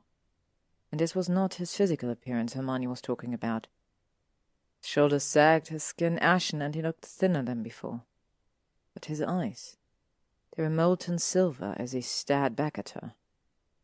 His voice was rough as he spoke, but he seemed to stand straighter. "Can I come in?" She found herself moving aside because she didn't know what else to do. He nodded but continued to stare at her, flickering expression crossing his face as he stared at her before stepping inside. She closed the door, leaning against it as Draco moved into the room. He did not turn for several long moments. His shoulders came up and down before he finally faced her. "I." Another knock, the one Hermione had been expecting, halted his speech. Hermione took a breath before going to the door and taking the pizza from the rather mean-looking delivery woman, who was none too impressed by the fact that Hermione didn't have her money ready and waiting. She tipped an extra $5 just to ensure she wasn't a potential murder victim later that night, should they decide to return. Closing the door and setting the pizza down in the small side kitchen, Hermione turned back to Draco, who hadn't moved an inch from where he stood. "Granger, I." Hermione found herself suddenly with too much air and an intense need to speak, so she interrupted him. "Oh, hello," she said in her best scathing tone. He winced. "Sorry it's been so long since I've last seen or heard from you." She crossed her arms under her chest. "Is that what you wanted to say?" Draco stared at her for several seconds before settling on, "Something like that." "Well, it's been a lovely reunion. Is that all?" After passing the wand ban on vampires, Hermione decided to quit her job as the ministry, starting her own business. Welfare for all magical creatures and other beings in Diagon Alley, using her savings where she could directly represent their legal rights without the dogma of politics always surrounding her constantly. She took a few of the recent graduates with her when she left, offering them a chance to do more than work as a small cog in a slow-changing machine, instead using their own agency to make real change. It was difficult to sell, considering the only promise she had was the promise itself, and that financial security was not a guarantee, at least not at first. Hermione admitted to them and to herself when she came up with the idea that it would be a big risk. All that said, she was pleasantly surprised to have over 10 signed contracts out to her only a few days after she'd made her offer. This was good, she had thought. She was grateful for the happiness permeating through the dregs of misery. She'd been despondent for months. A lovesick fool, Muggle novels would call it. How accurate the term was. Like someone could vomit all that they felt for another person and still feel a churning in their gut for more. She She was happy to find something to distract herself with, to begin a new stage in her life where she could make a true difference. She didn't need anything or anyone else. She was Hermione Granger, the constant worker who helped others. She came into the wizarding world with magic at her fingertips and constant righteousness to do good, to be good, even if it meant doing things no one else was willing to do. To help those she loved, even if they didn't ask her to. Because who else would? She did. She could. She was fine with it this way. She was used to doing it alone. Alone. He clenched his jaw. I know I left, he cursed. I know. Hermione bit into her lips so hard that it started bleeding. She whimpered and Draco noticed the sound. He walked towards her, plucking a tissue from a side table and took her chin in his hand. He tried moving away, but he kept a firm hold. Stop, he commanded. You're bleeding. She'd said the words before she could think of them. You broke my heart. Tissues won't fix it. She cursed how fast her brain thought of words, but that couldn't stop her from speaking her mind. He froze for a moment, his jaw tightening, but then kept dabbing her torn lip. He could tell he was trying to get her to meet his eyes, but she looked steadfastly down as his long fingers moved at her mouth. Seemingly satisfied that he had cleaned the blood off, he put his hand down, the other still grasping her chin. Please, let me speak, he said. She sighed. Draco, I'm tired. I know. How would you know? I've been reading the papers. I know the work you've been doing. Oh, have you now? She scoffed. So why are you back? You look awful. Do you need my blood again? Is that why? His eyes widened.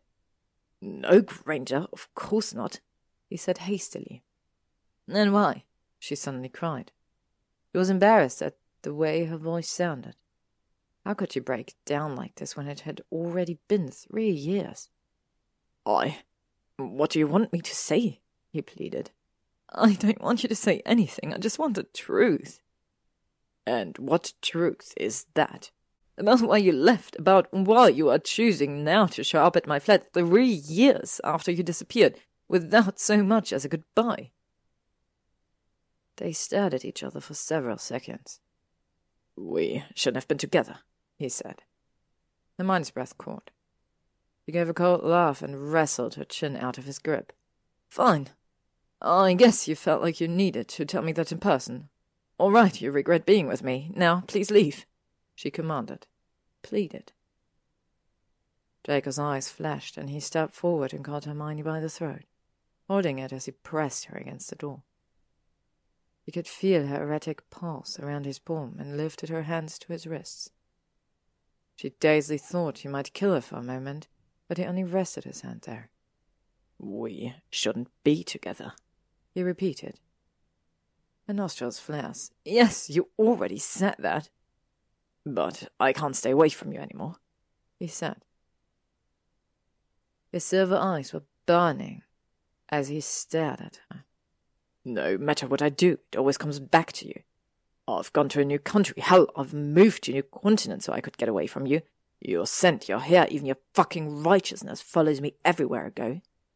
Why is that my problem? He said with a low snarl. Do you fucking get it, Granger? You are the sun. You are the one that burns me. You are the antithesis of me as a Malfoy, but also me as a vampire. Draco looked like he was on the verge of a meltdown. Before she could reply, he continued, rasping out every word as if they had been physically torn from his chest. Once I was bitten, I was effectively always going to be tethered to the past. Over the past and what I did and what I could never fix. I was as haunted as the ghosts of the bloody history my name had made. Then you came along, and I should have known. I should have known that it would be you since the first moment I saw you. Large brown eyes and bushy hair, you were new. You were always new to me. Even more so when you showed up at the manor as if none of the darkness could touch you. Then you inserted yourself into my life without even the smallest wave of a scent from me. I don't have to justify my own feelings for you, she declared angrily, feeling her muscles convulse in her rising anger. Please, he pleaded. I know I don't deserve your attention after everything, but I need to tell you this. His broken expression made her falter. When she nodded, he loosened his grip on her. She wished she didn't feel the pull to him and tried to ignore the impulse to move closer, to lose herself in him again. I didn't want to drag you any further into my life and let you waste away while I lived on, he continued when she looked up at him. I didn't want to turn you into a vampire because that would have meant that you'd be bound to me. I was certain that even if you didn't see it, that it was just a temporary interest. You have so many interests that you study, that once you learn everything you need to know, you eventually bore of it and move on to something else. In truth, I was waiting for you to leave. Well, I didn't. She breathed and couldn't find her hand as it reached up to touch the red lines under Draco's eyes. It seemed to deflate for a moment, leaning into her before trotting on. Then I found out that because you are impossible and brilliant you had managed to overturn the wand ban, and I realized that the reason you were almost killed was because of that legislation, because you were doing it for me. I wasn't killed, she said, glaring at him. But you almost were, he said fiercely, his body pressing against hers now, and Hermione really couldn't breathe. She needed him to step away. She needed to tangle her finger in his robes and pull him closer. You almost died because you fought for me.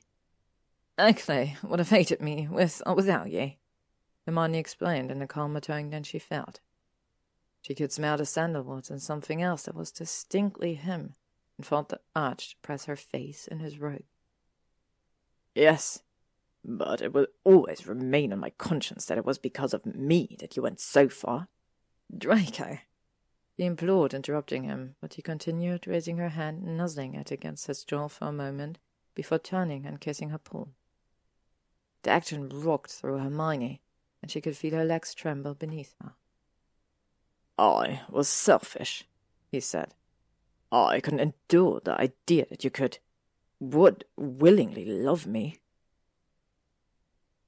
Hermione's memories flashed unbiddenly, one by one as she contemplated the last 3 years. It was hard in the first year and continued to be in the second. Towards the end of the second year, the company was almost bankrupt, relying on functions and fundraising to keep their finances afloat, which Hermione divided into new projects while also subsiding on the costs of potions and other medicines the creatures and other beings couldn't afford. They were almost out of money until one function when an anonymous donation saved them. The funds were more than enough to cover an entire year. While she saw right through it, she literally couldn't afford her pride. She begrudgingly accepted the donation and clamped down at the devastating rush of relief that he was okay, and set herself to work harder in the new year. She had something to show for all the grueling work now. Welfare for all magical creatures and other beings had won an unprecedented case last month for the cost of Wolfsbane to be subsided at 90% of its usual cost. The win had subsequently come with a lot more attention. There was a lot of negative reception from pharmaceutical companies who, under the new health laws, were now required to lower their prices for any drugs or herbs relating to the relief of magical creatures and other beings. And positive reception as well, from universities and other scholars who joined Hermione's company, adding both more help and more publicity that made her feel more confident in the future security. She flew to Criminal Place to celebrate with Harry and Ginny, who invited Andromeda and Teddy over. She told Teddy they were celebrating something that would have made his daddy happy, and Teddy, usually more reserved, contrary to the turquoise hair he regularly sported, burst into tears, prompting Hermione to shed her own tears as well. He patted his head and hoped that he wouldn't have to suffer the same heartache in this future. "Your dad always said chocolate made someone feel better when they are unwell," Hermione said, picking off a small piece and handing it to Teddy. "I like to think he was right." She looked over at Andromeda as she popped the chocolate in her mouth, and the only kind woman from the Black family gave her a gentle smile before giving her a silent pat on the shoulder as she passed Hermione to the kitchen. She had a feeling the weight of her hand wasn't only for congratulations. She felt a woman's sympathy in the furrowing of her Black family features, not unlike her sisters and her nephew. Hermione excused herself early and went home, hiding under the blankets until it stopped raining. She spent so long feeling angry at first at the way she crumpled slightly at the mention of Malfoy. Hermione told herself that it wasn't love between her and Malfoy. It was two people, lonely and battered in their own ways, using each other for their selfish desires. He wanted her blood, and she wanted to stop feeling alone. The knowledge that it was nothing for him had to have been nothing. It was something irreparable inside her. So she didn't think about it. Until now. "And that's your own fault, isn't it?" she said after several seconds of silence, trying to pull his hand away from her neck to get away from him, but it was a steel force against hers. "I've been trying to get on with my life, but your infuriating face is what I come back to as well, because you didn't give me closure." He stared at her with a sudden fury possessiveness she didn't recognize. "Oh, yes, I heard all about your little dates.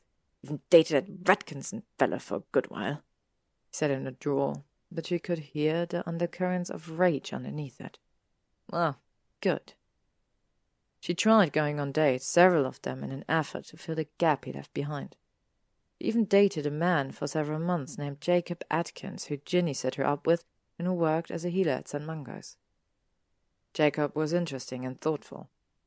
He and Hermione shared several interesting medical theories, and because he was Muggle-born, they went to the cinema at times without Hermione having to explain what moving pictures were.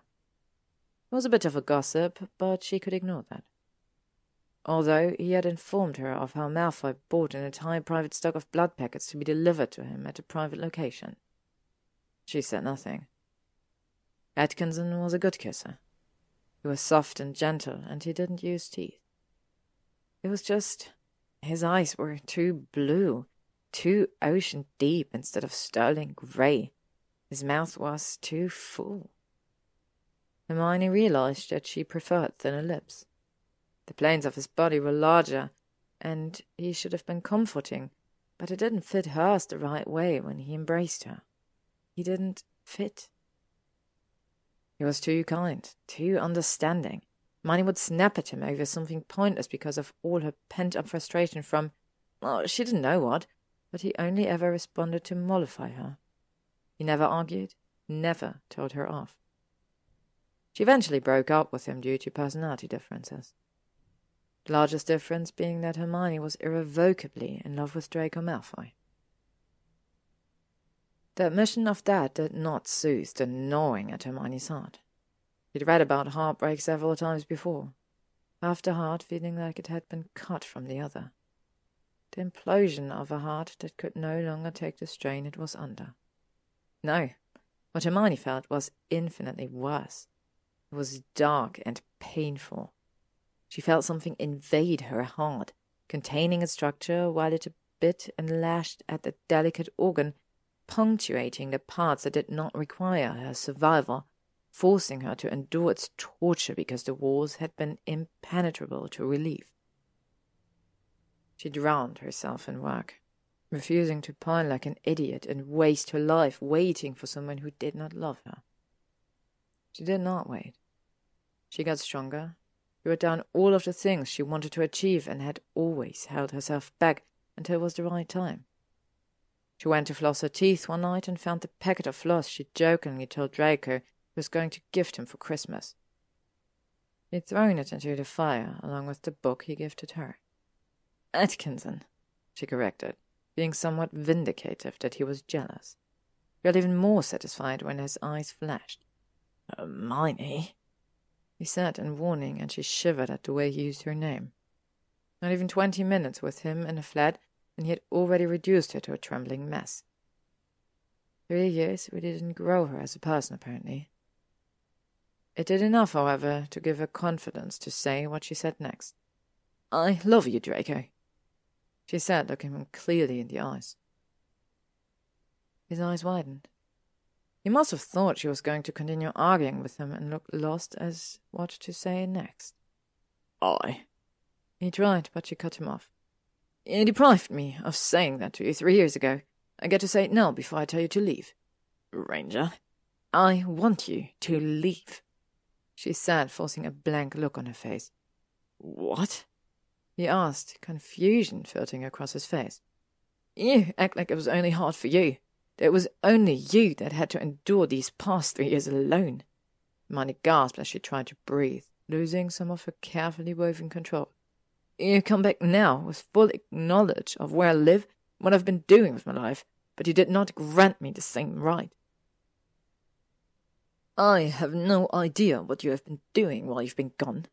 I did nothing. I don't want to know, she said, hearing an unfamiliar detachment in her voice. He couldn't bear raising it for fear of crying. He froze. God damn it all. She felt her tears sliding down her face, meeting his hand as it trailed across her chin. I don't want to know, she repeated more quietly. I want you to leave. Granger. She looked up at him, not even bothering to mask the sheer hurt she felt when she stared up at him.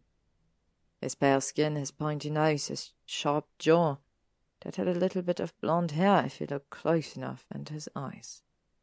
Those silver, ethereal eyes burned her as she stared with an expression of devastating want. But she couldn't. A cry sounded in the air, and she realized it was coming from her. Draco's eyes widened, and he stepped closer to her, letting go of Hermione's neck to pull her into his arms. She pushed against him, but he wouldn't let go. Draco, let go of me. I can't, he said. I said, let go. She pushed against him even more, slapping his chest to try and get away from him. She needed to get away from him.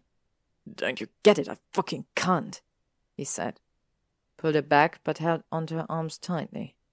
The back of her mind registered his painful grip, but she was pinned in place by the strength of emotion in his eyes as he looked at her with pleading eyes.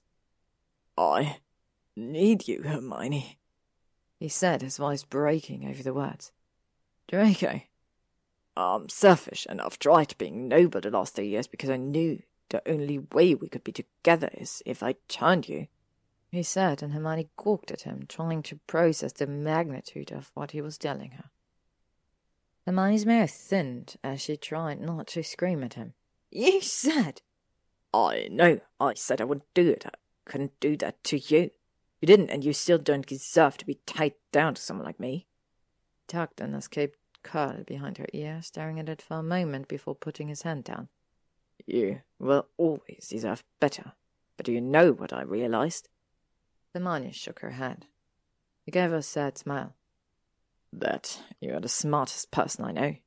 You will come over all of the facts and reasons when you're making a decision, weigh all of the pro and cons so stubbornly and ruthlessly until you reach a decision that favors what you want. Hermione felt naked in his assessment, but let him go on. So, while I don't want to turn you into a vampire because I think your life is better off without me, I was wrong to think that the decision only rested with me. It's not that simple, she said. You hurt me. You left me alone, she thought privately. I know I did, and I'm so sorry. But I can't turn back time. I don't deserve you, Hermione, but I want. Hermione felt herself falling. What do you want? She asked, her breath becoming ragged at his proximity, his voice, his scent, his touch, his stupid fucking eyes. They were making her falter, and she couldn't. I want you forever long. You will have me. His voice was the clearest it had been, so sincere that it toppled her ability to think, to breathe. If you want me to turn you, I will. I promise I will. But if you want me to leave, I won't bother you again. Hermione's eyes widened. She'd never seen him so emotional before. He looked pained as he stared at her. When she seemed to falter and loosen in his hold, he leaned down and tried to kiss her. She turned her head away before he reached her mouth. Froze, and she could feel his soft, warm breath against her cheek. She looked up at him again, hoping her mouth would not betray her, as it had so many times before.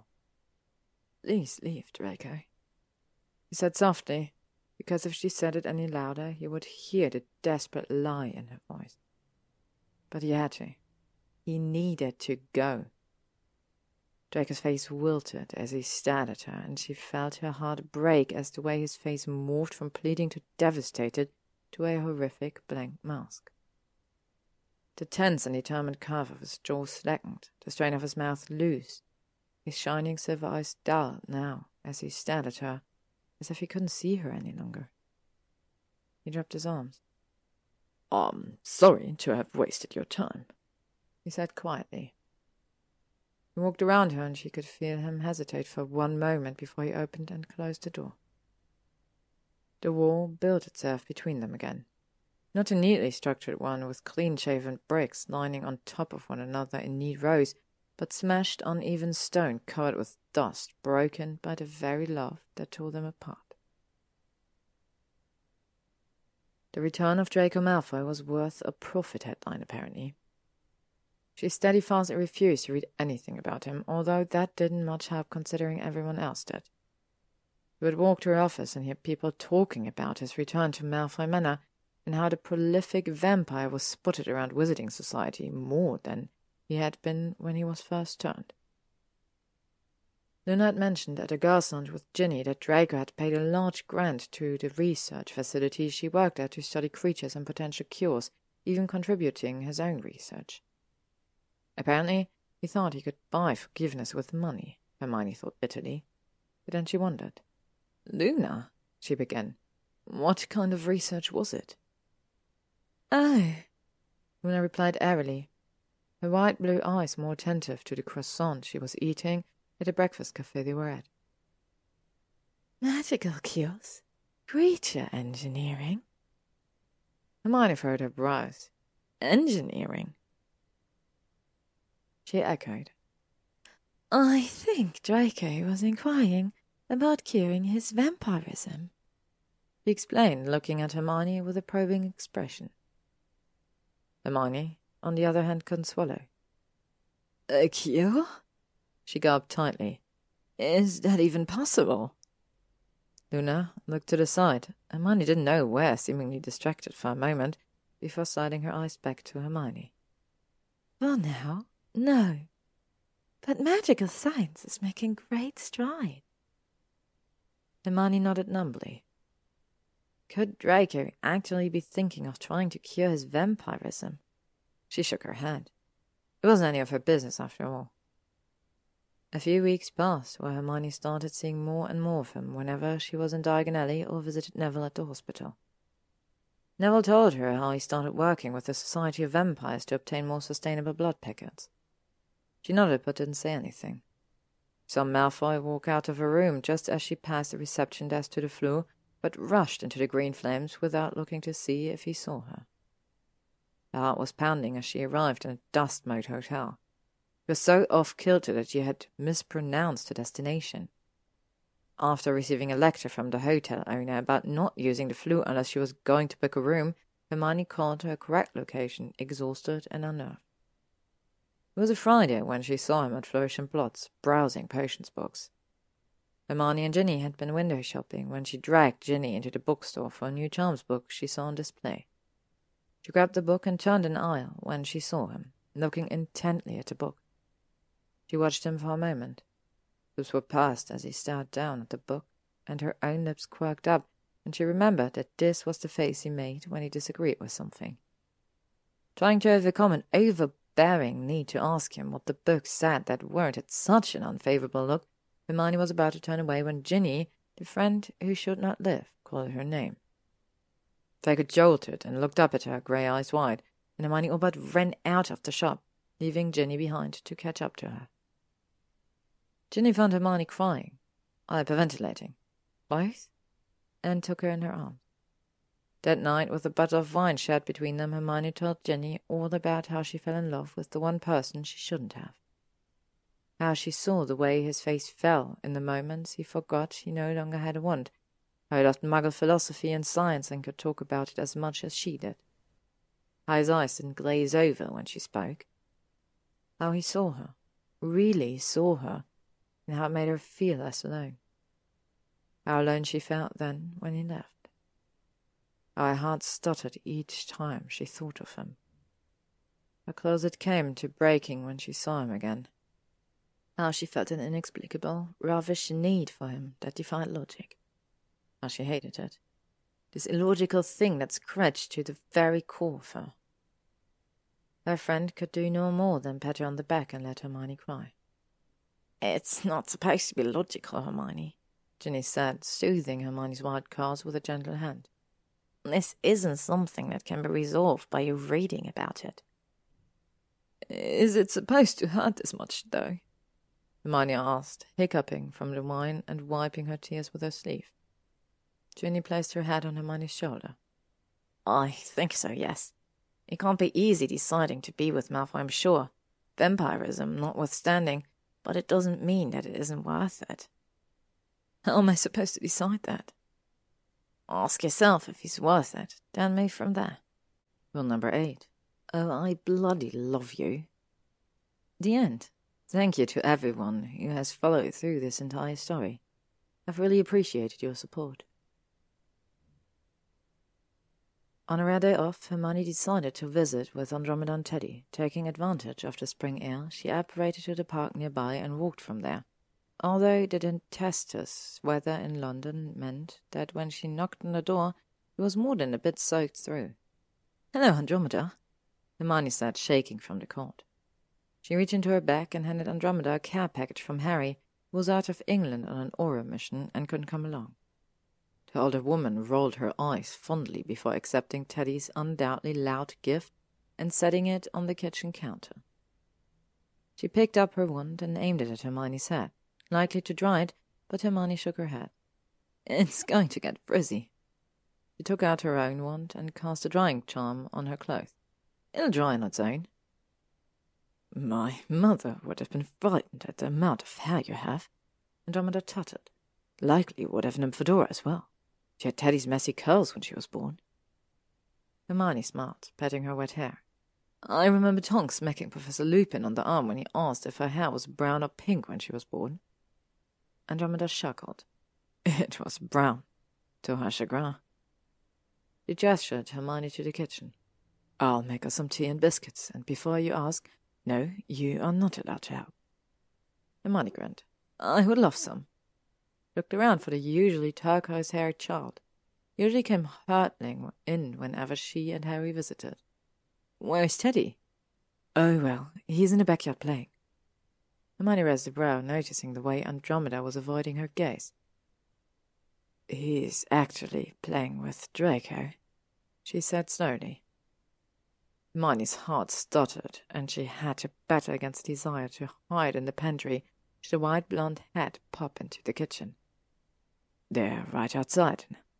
Draco's showing him how to conjure birds." "Oh, God, no." "Oh." She patted her hair again, feeling it rise in a rush of anxiety. "Well, that's—" She narrowed her eyes. "Andromeda!"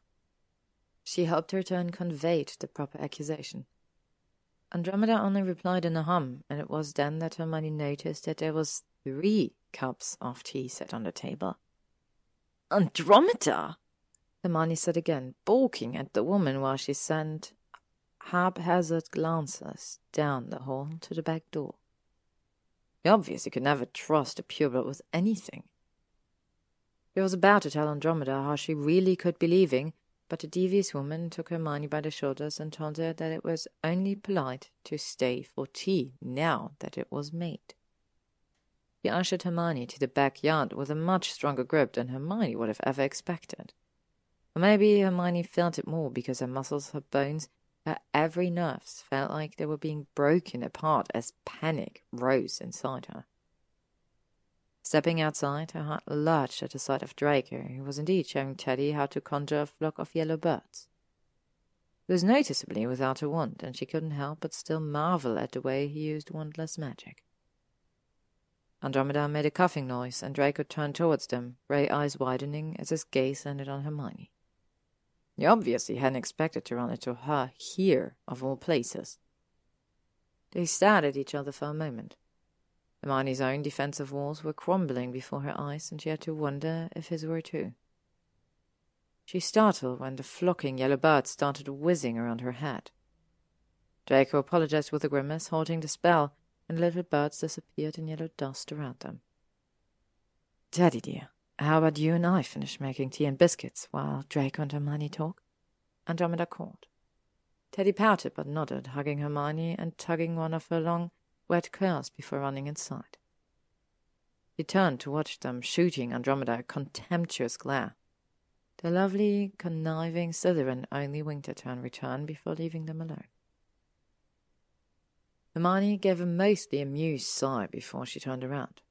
Draco had taken a few steps towards her, and she could see the tired look in his eyes as he tracked her movements. "The Black family has some mischievous members in it," she said slowly. Draco gave her a sad smile. "That they do." She bit her lip and he followed the movement. "How are you?" "I've been better," he said, fidgeting like he was trying to find something to do with his hands. Clearly he had in fact been better. His face looked wan as he stared at her. There were lines around his eyes, and set of his jaw looked strained. She could hear it crack slightly when he tried to speak. He looked like someone who hadn't gotten a good night's sleep in years, but his eyes were bright and intent as he stared at her. Hermione felt her heart constrict, her nerves running ragged as they fought against her determination to remain calm. She could finally at least be honest with herself, however. It hurt how much she still loved him when she admitted it to herself. She stepped towards him at the same time he took a step forward, her hand raising awkwardly, and without her permission at the same time he reached a hand towards her. Hermione's cheeks burned as she withdrew, and Draco's came to rest at his side, his knuckles clenched so hard they were white. She took a breath. There was so much to say, so much left unsaid between them, and Hermione had never been good at being unprepared. Although she relented that there was no way of preparing her for still having the sort of ruinous feelings that she had for her ex-vampire lover whom she hadn't even had sex with yet. The thought of having sex with said vampire in front of her brought with it what she was sure was a deeper shade of blush to her cheeks. Draco studied her for a moment before stepping forward again. He took one of her wet curls, wrapping it around one finger. "Do you forget you're a witch and can use your wand?" he asked, his lips tilting in a ghost of a smirk. Her heart panged at the nostalgic words. "You know it gets frizzy if I use a drawing charm." He considered her for a moment. "It's large and marvellous and entirely you." And he really did marvel at it as he studied her, his mouth slightly open and silver eyes penetrating.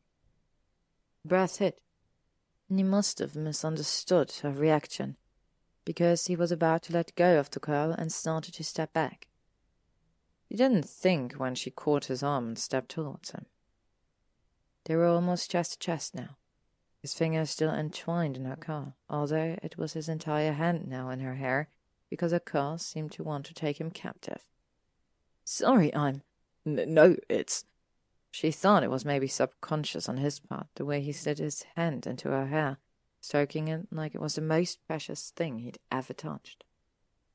"So," she said, unable to help herself, "what kind of wand did you buy?" His lips pressed together in a firm line. "I didn't." Hermione's eyes widened. "What? Why?" "I don't deserve one," he said simply. "It can't be." He shook his head, his face set in grim determination. And then she realized something. Cast in her memories was a book on Sisyphus and how his damnation for rolling a rock up a hill to have it roll back down was decided by those who thought him incapable of redemption. His damnation, his redemption, it was now up to Draco to define what it meant for him. She'd forgive him always, but it was not up to Hermione if he forgave himself. She nodded, heart unspooling, and gave him a wan smile. "It's your choice," she agreed. And maybe it was the way he was staring down at her, ravenous and devastating, but she tilted her head up, her hand touching his caved-in stomach, sliding up his chest until it rested on his heart. He tilted his head down, and Hermione was sure they were about to kiss when a voice shouted, "Auntie Hermione, they're fresh biscuits!" Hermione startled, stepping back and turning towards Teddy. Andromeda came rushing out, and Hermione had a groan of disappointment before she apologized to them and took Teddy back inside. Hermione couldn't help but laugh at escape. Fingers on her lips to stifle the deranged howler she wanted to let out. She turned back to Draco, who was looking away to stifle his own chuckle. "Are you staying for tea?" "I don't think I have much of a choice," he replied, his lips, his fangs gleaming in the spot of the setting sun peeking through the clouds. She laughed, and it was the most freeing one she had in years. "Let's get you inside, you poor pale vampire." He scowled. "I resent that." She hummed, and they walked in together. As he held the door open for her, the warmth of his hand on her waist as he guided her through made her shiver. She could feel her heart attempting to pound out of her chest, banging against her chest cavity.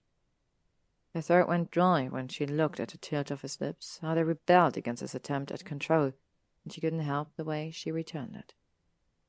They sat awkwardly at the table, pretending a picture of ease for young Teddy did not yet know the conflicts of adults. Draco told Teddy he could visit the manor any time, and they could fly over the large grounds once he was allowed a broom. Hermione couldn't stop the smile that pulled at her lips again when she saw Teddy change his hair to white blonde, a more playful reflection of a young child that grew up in a much more restrained world.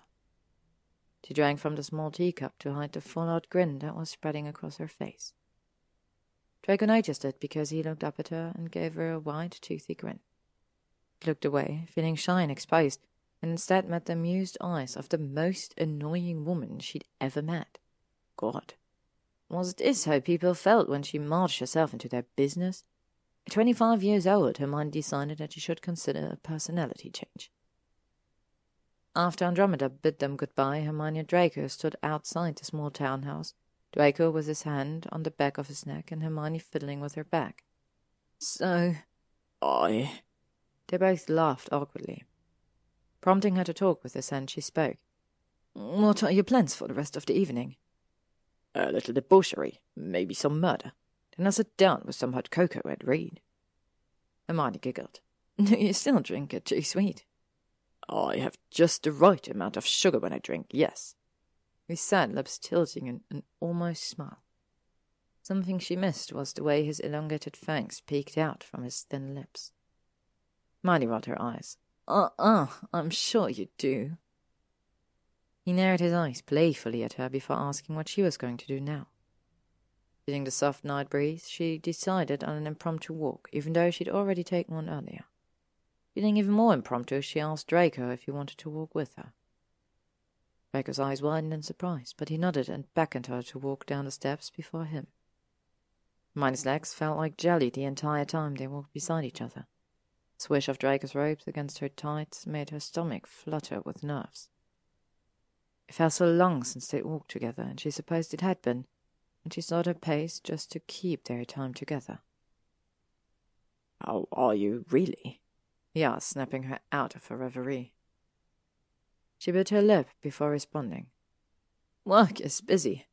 I've rarely had a day off since the beginning. Though now that the company has just hired another senior lawyer, I've been able to breathe a bit more lately." "Is that why you were at Lovegood's work the other day?" Hermione turned to him. "You were there?" He nodded. Hermione's brows furrowed. "Luna didn't tell me that."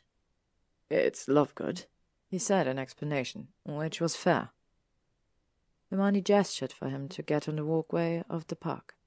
She suspected it would rain again as the clouds were gathering overhead. She coughed before summoning the courage to ask. "So, I heard you were looking for a way to cure vampirism." Draco stood beside her before letting out a cold, barking laugh. "Thank you, Lovegood, for endless discretion." She turned to him. "I'm sorry, I didn't mean to pry." "I don't want to be alone forever," he admitted honestly.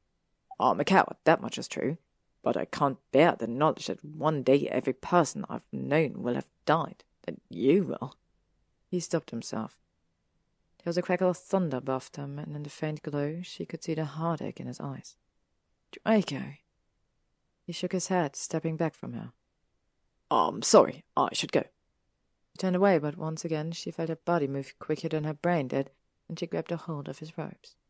Please don't go. Hermione, he said, his voice hoarse, and the sound of her name in his voice made her legs shake. he cursed, don't let me waste your time. You don't get to decide how I'm using my time, she said stubbornly. He turned towards her, anger in his eyes as he gripped both of her shoulders. I've told you before, he said, his jaw clenched. I don't have a lot of control left in me. Then stop having control, she whispered, looking him clear in the eye. He was on her in a flash, backing her up against a tree and kissing her hard, his hands everywhere, causing every nerve in her body to light up like a reflection of storming sky. She kissed him back with the same crushing need inside her. She grabbed a hold of his collar and pulled him down to her at the same time he picked her up.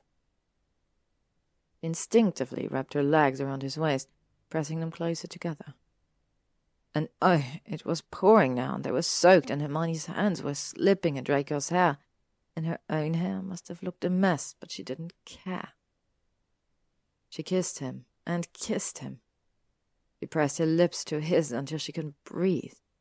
The need for air finally broke them apart, and she opened her eyes to see him already staring at her, the devastating adoration he leveled her with, as if it were a weapon made her want to cry. After a moment, he set her down. I'm sorry, he said. I'm not. Granger.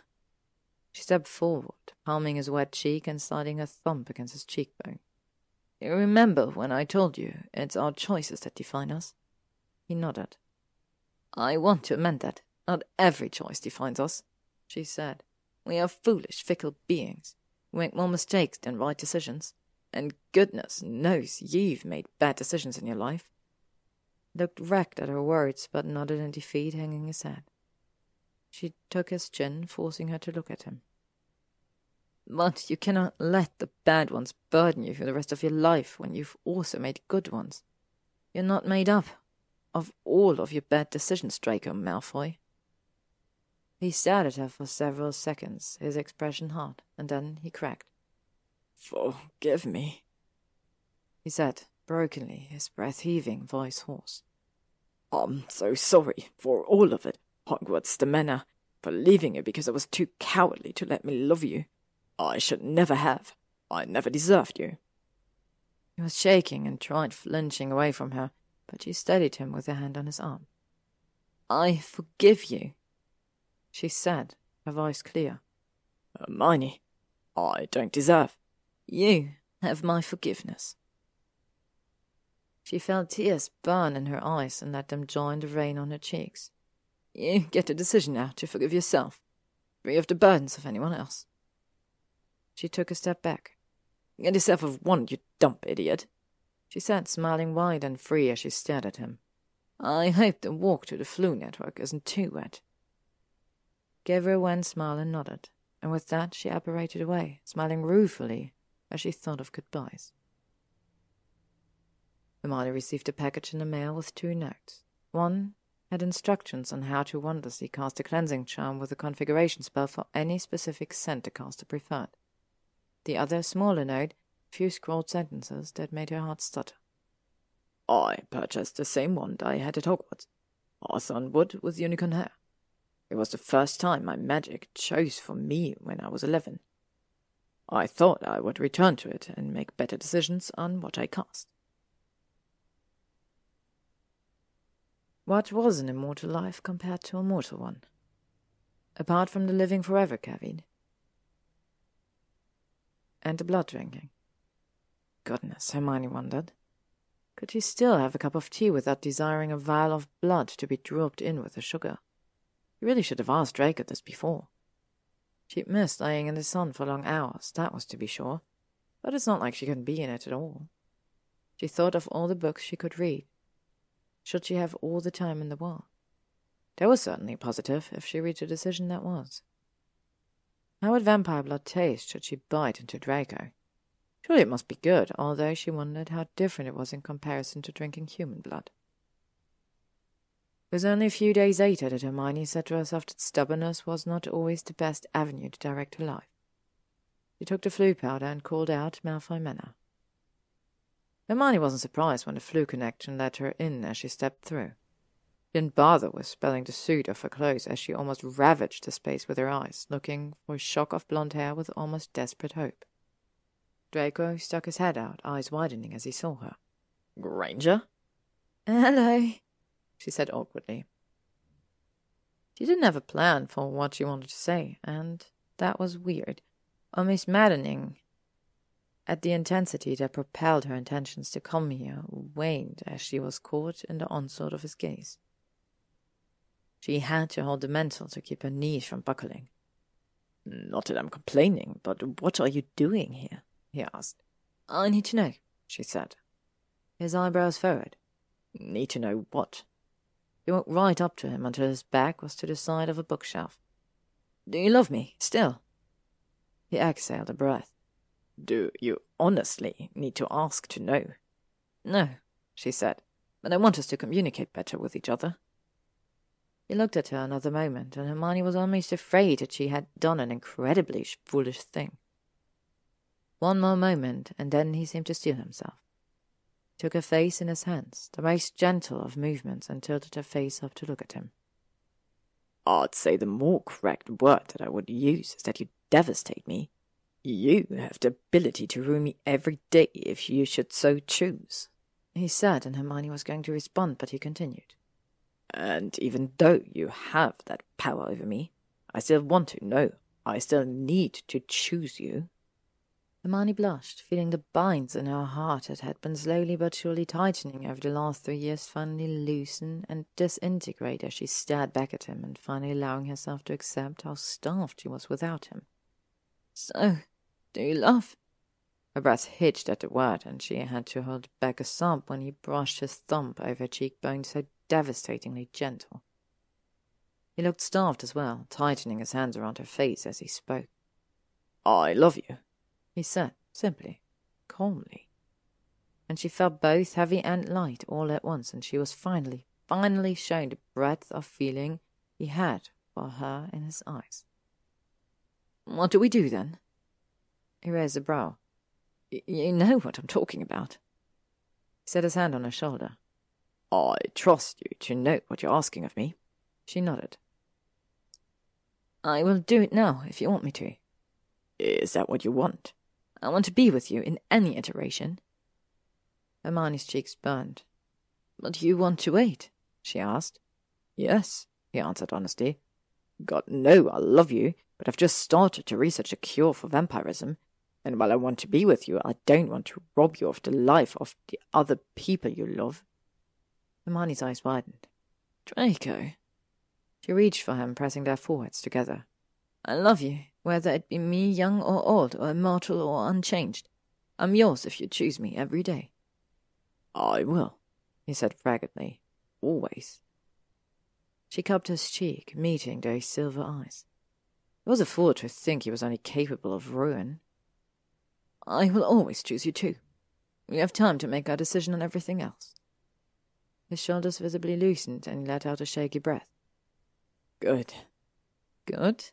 She asked, her body shaking the same way his was against hers, but he seemed strong enough to still master laugh as he stared down at her, with a look so wistful she felt any of the remaining control she had crumble into pieces, meeting the stubbornness he had also shed on the floor between them, below them, now instead of in front. If we choose each other every day, then everything else doesn't matter. She smiled. He bent down to kiss her, but she stopped him, remembering she wanted to say one more thing. Nodded his head at her to continue, and she hesitated. I will tell you now that you are not allowed to play martyr in this relationship. Do not ever put me on a pedestal of virtue. I am stubborn, horribly limited in my ability to look at other people's perspectives. I think I'm always right, and I leave half-full cups of tea everywhere. I'm not perfect, and I demand you treat me as such. Understood. You are imperfect and do not want to finish your tea. What a terrible English woman you are. Pulled her closer. You are mine, my imperfect witch, he said, his smile ruinous.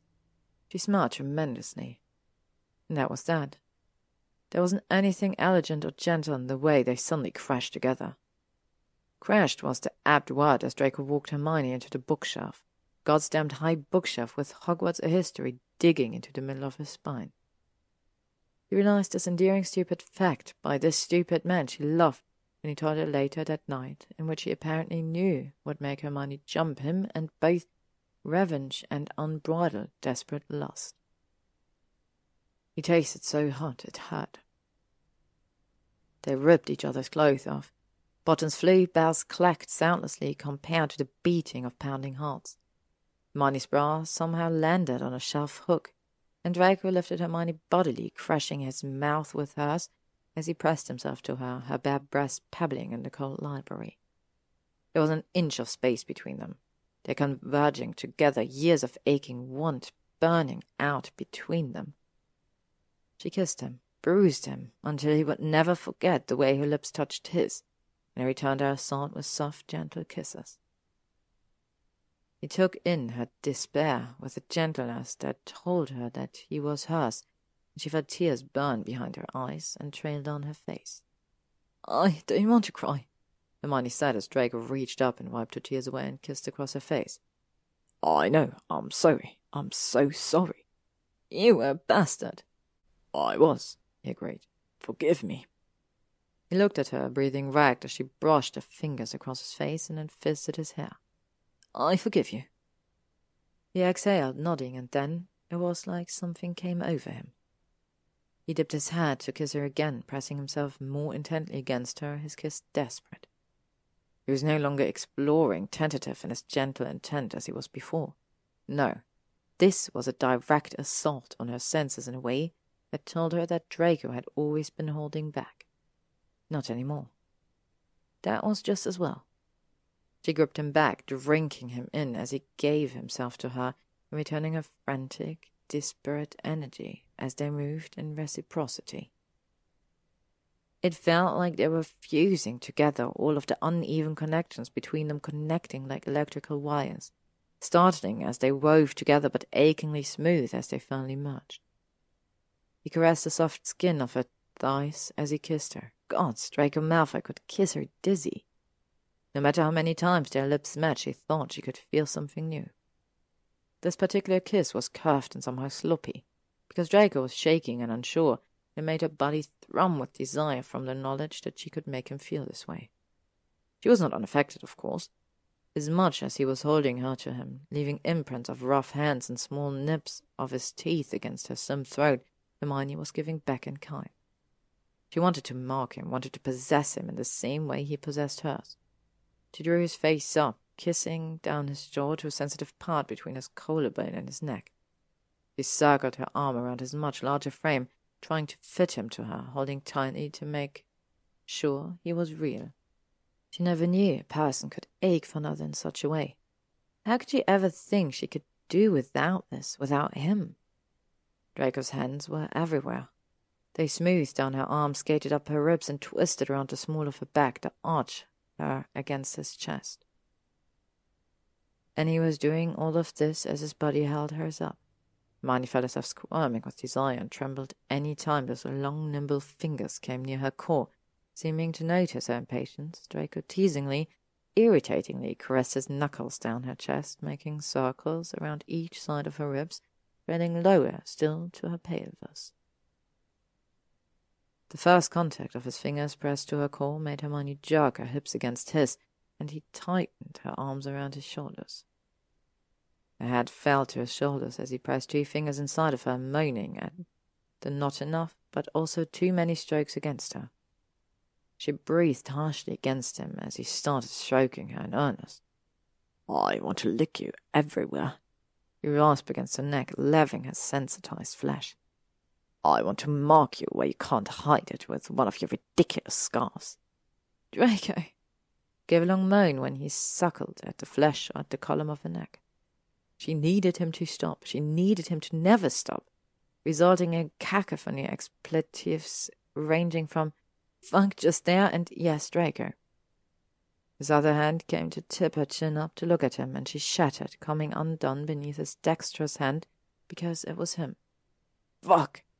He sounded tortured as she came down and gently opened her legs wider, thrusting inside her, as she was still coming. The pulsing feel of him made her come again, so unexpectedly that they both gave a wrecked gasp. "Fuck!" he said again, slamming his hand against the shelf in what she assumed was an attempt at control. After a few seconds, he brought his arm around her waist, crushing her into him. Then he took her.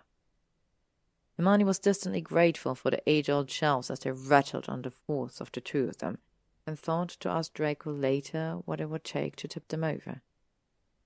He brushed her hair back and sunk his teeth into her shoulder, causing Hermione to cry out and tighten her grip.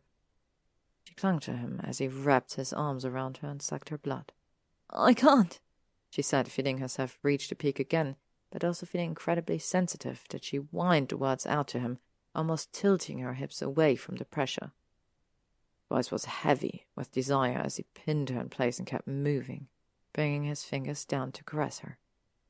"Yes, you can, Hermione. Good girl," he said, and the gentle circle became a hard press against where she was most sensitive, and Hermione screamed. She imploded at the same time as thrust became erratic, white flashing behind her eyes as she spasmed and held onto him for dear life as they fell together, and then they really fell, Draco's knees giving out as he collapsed on the floor, Hermione on top of him.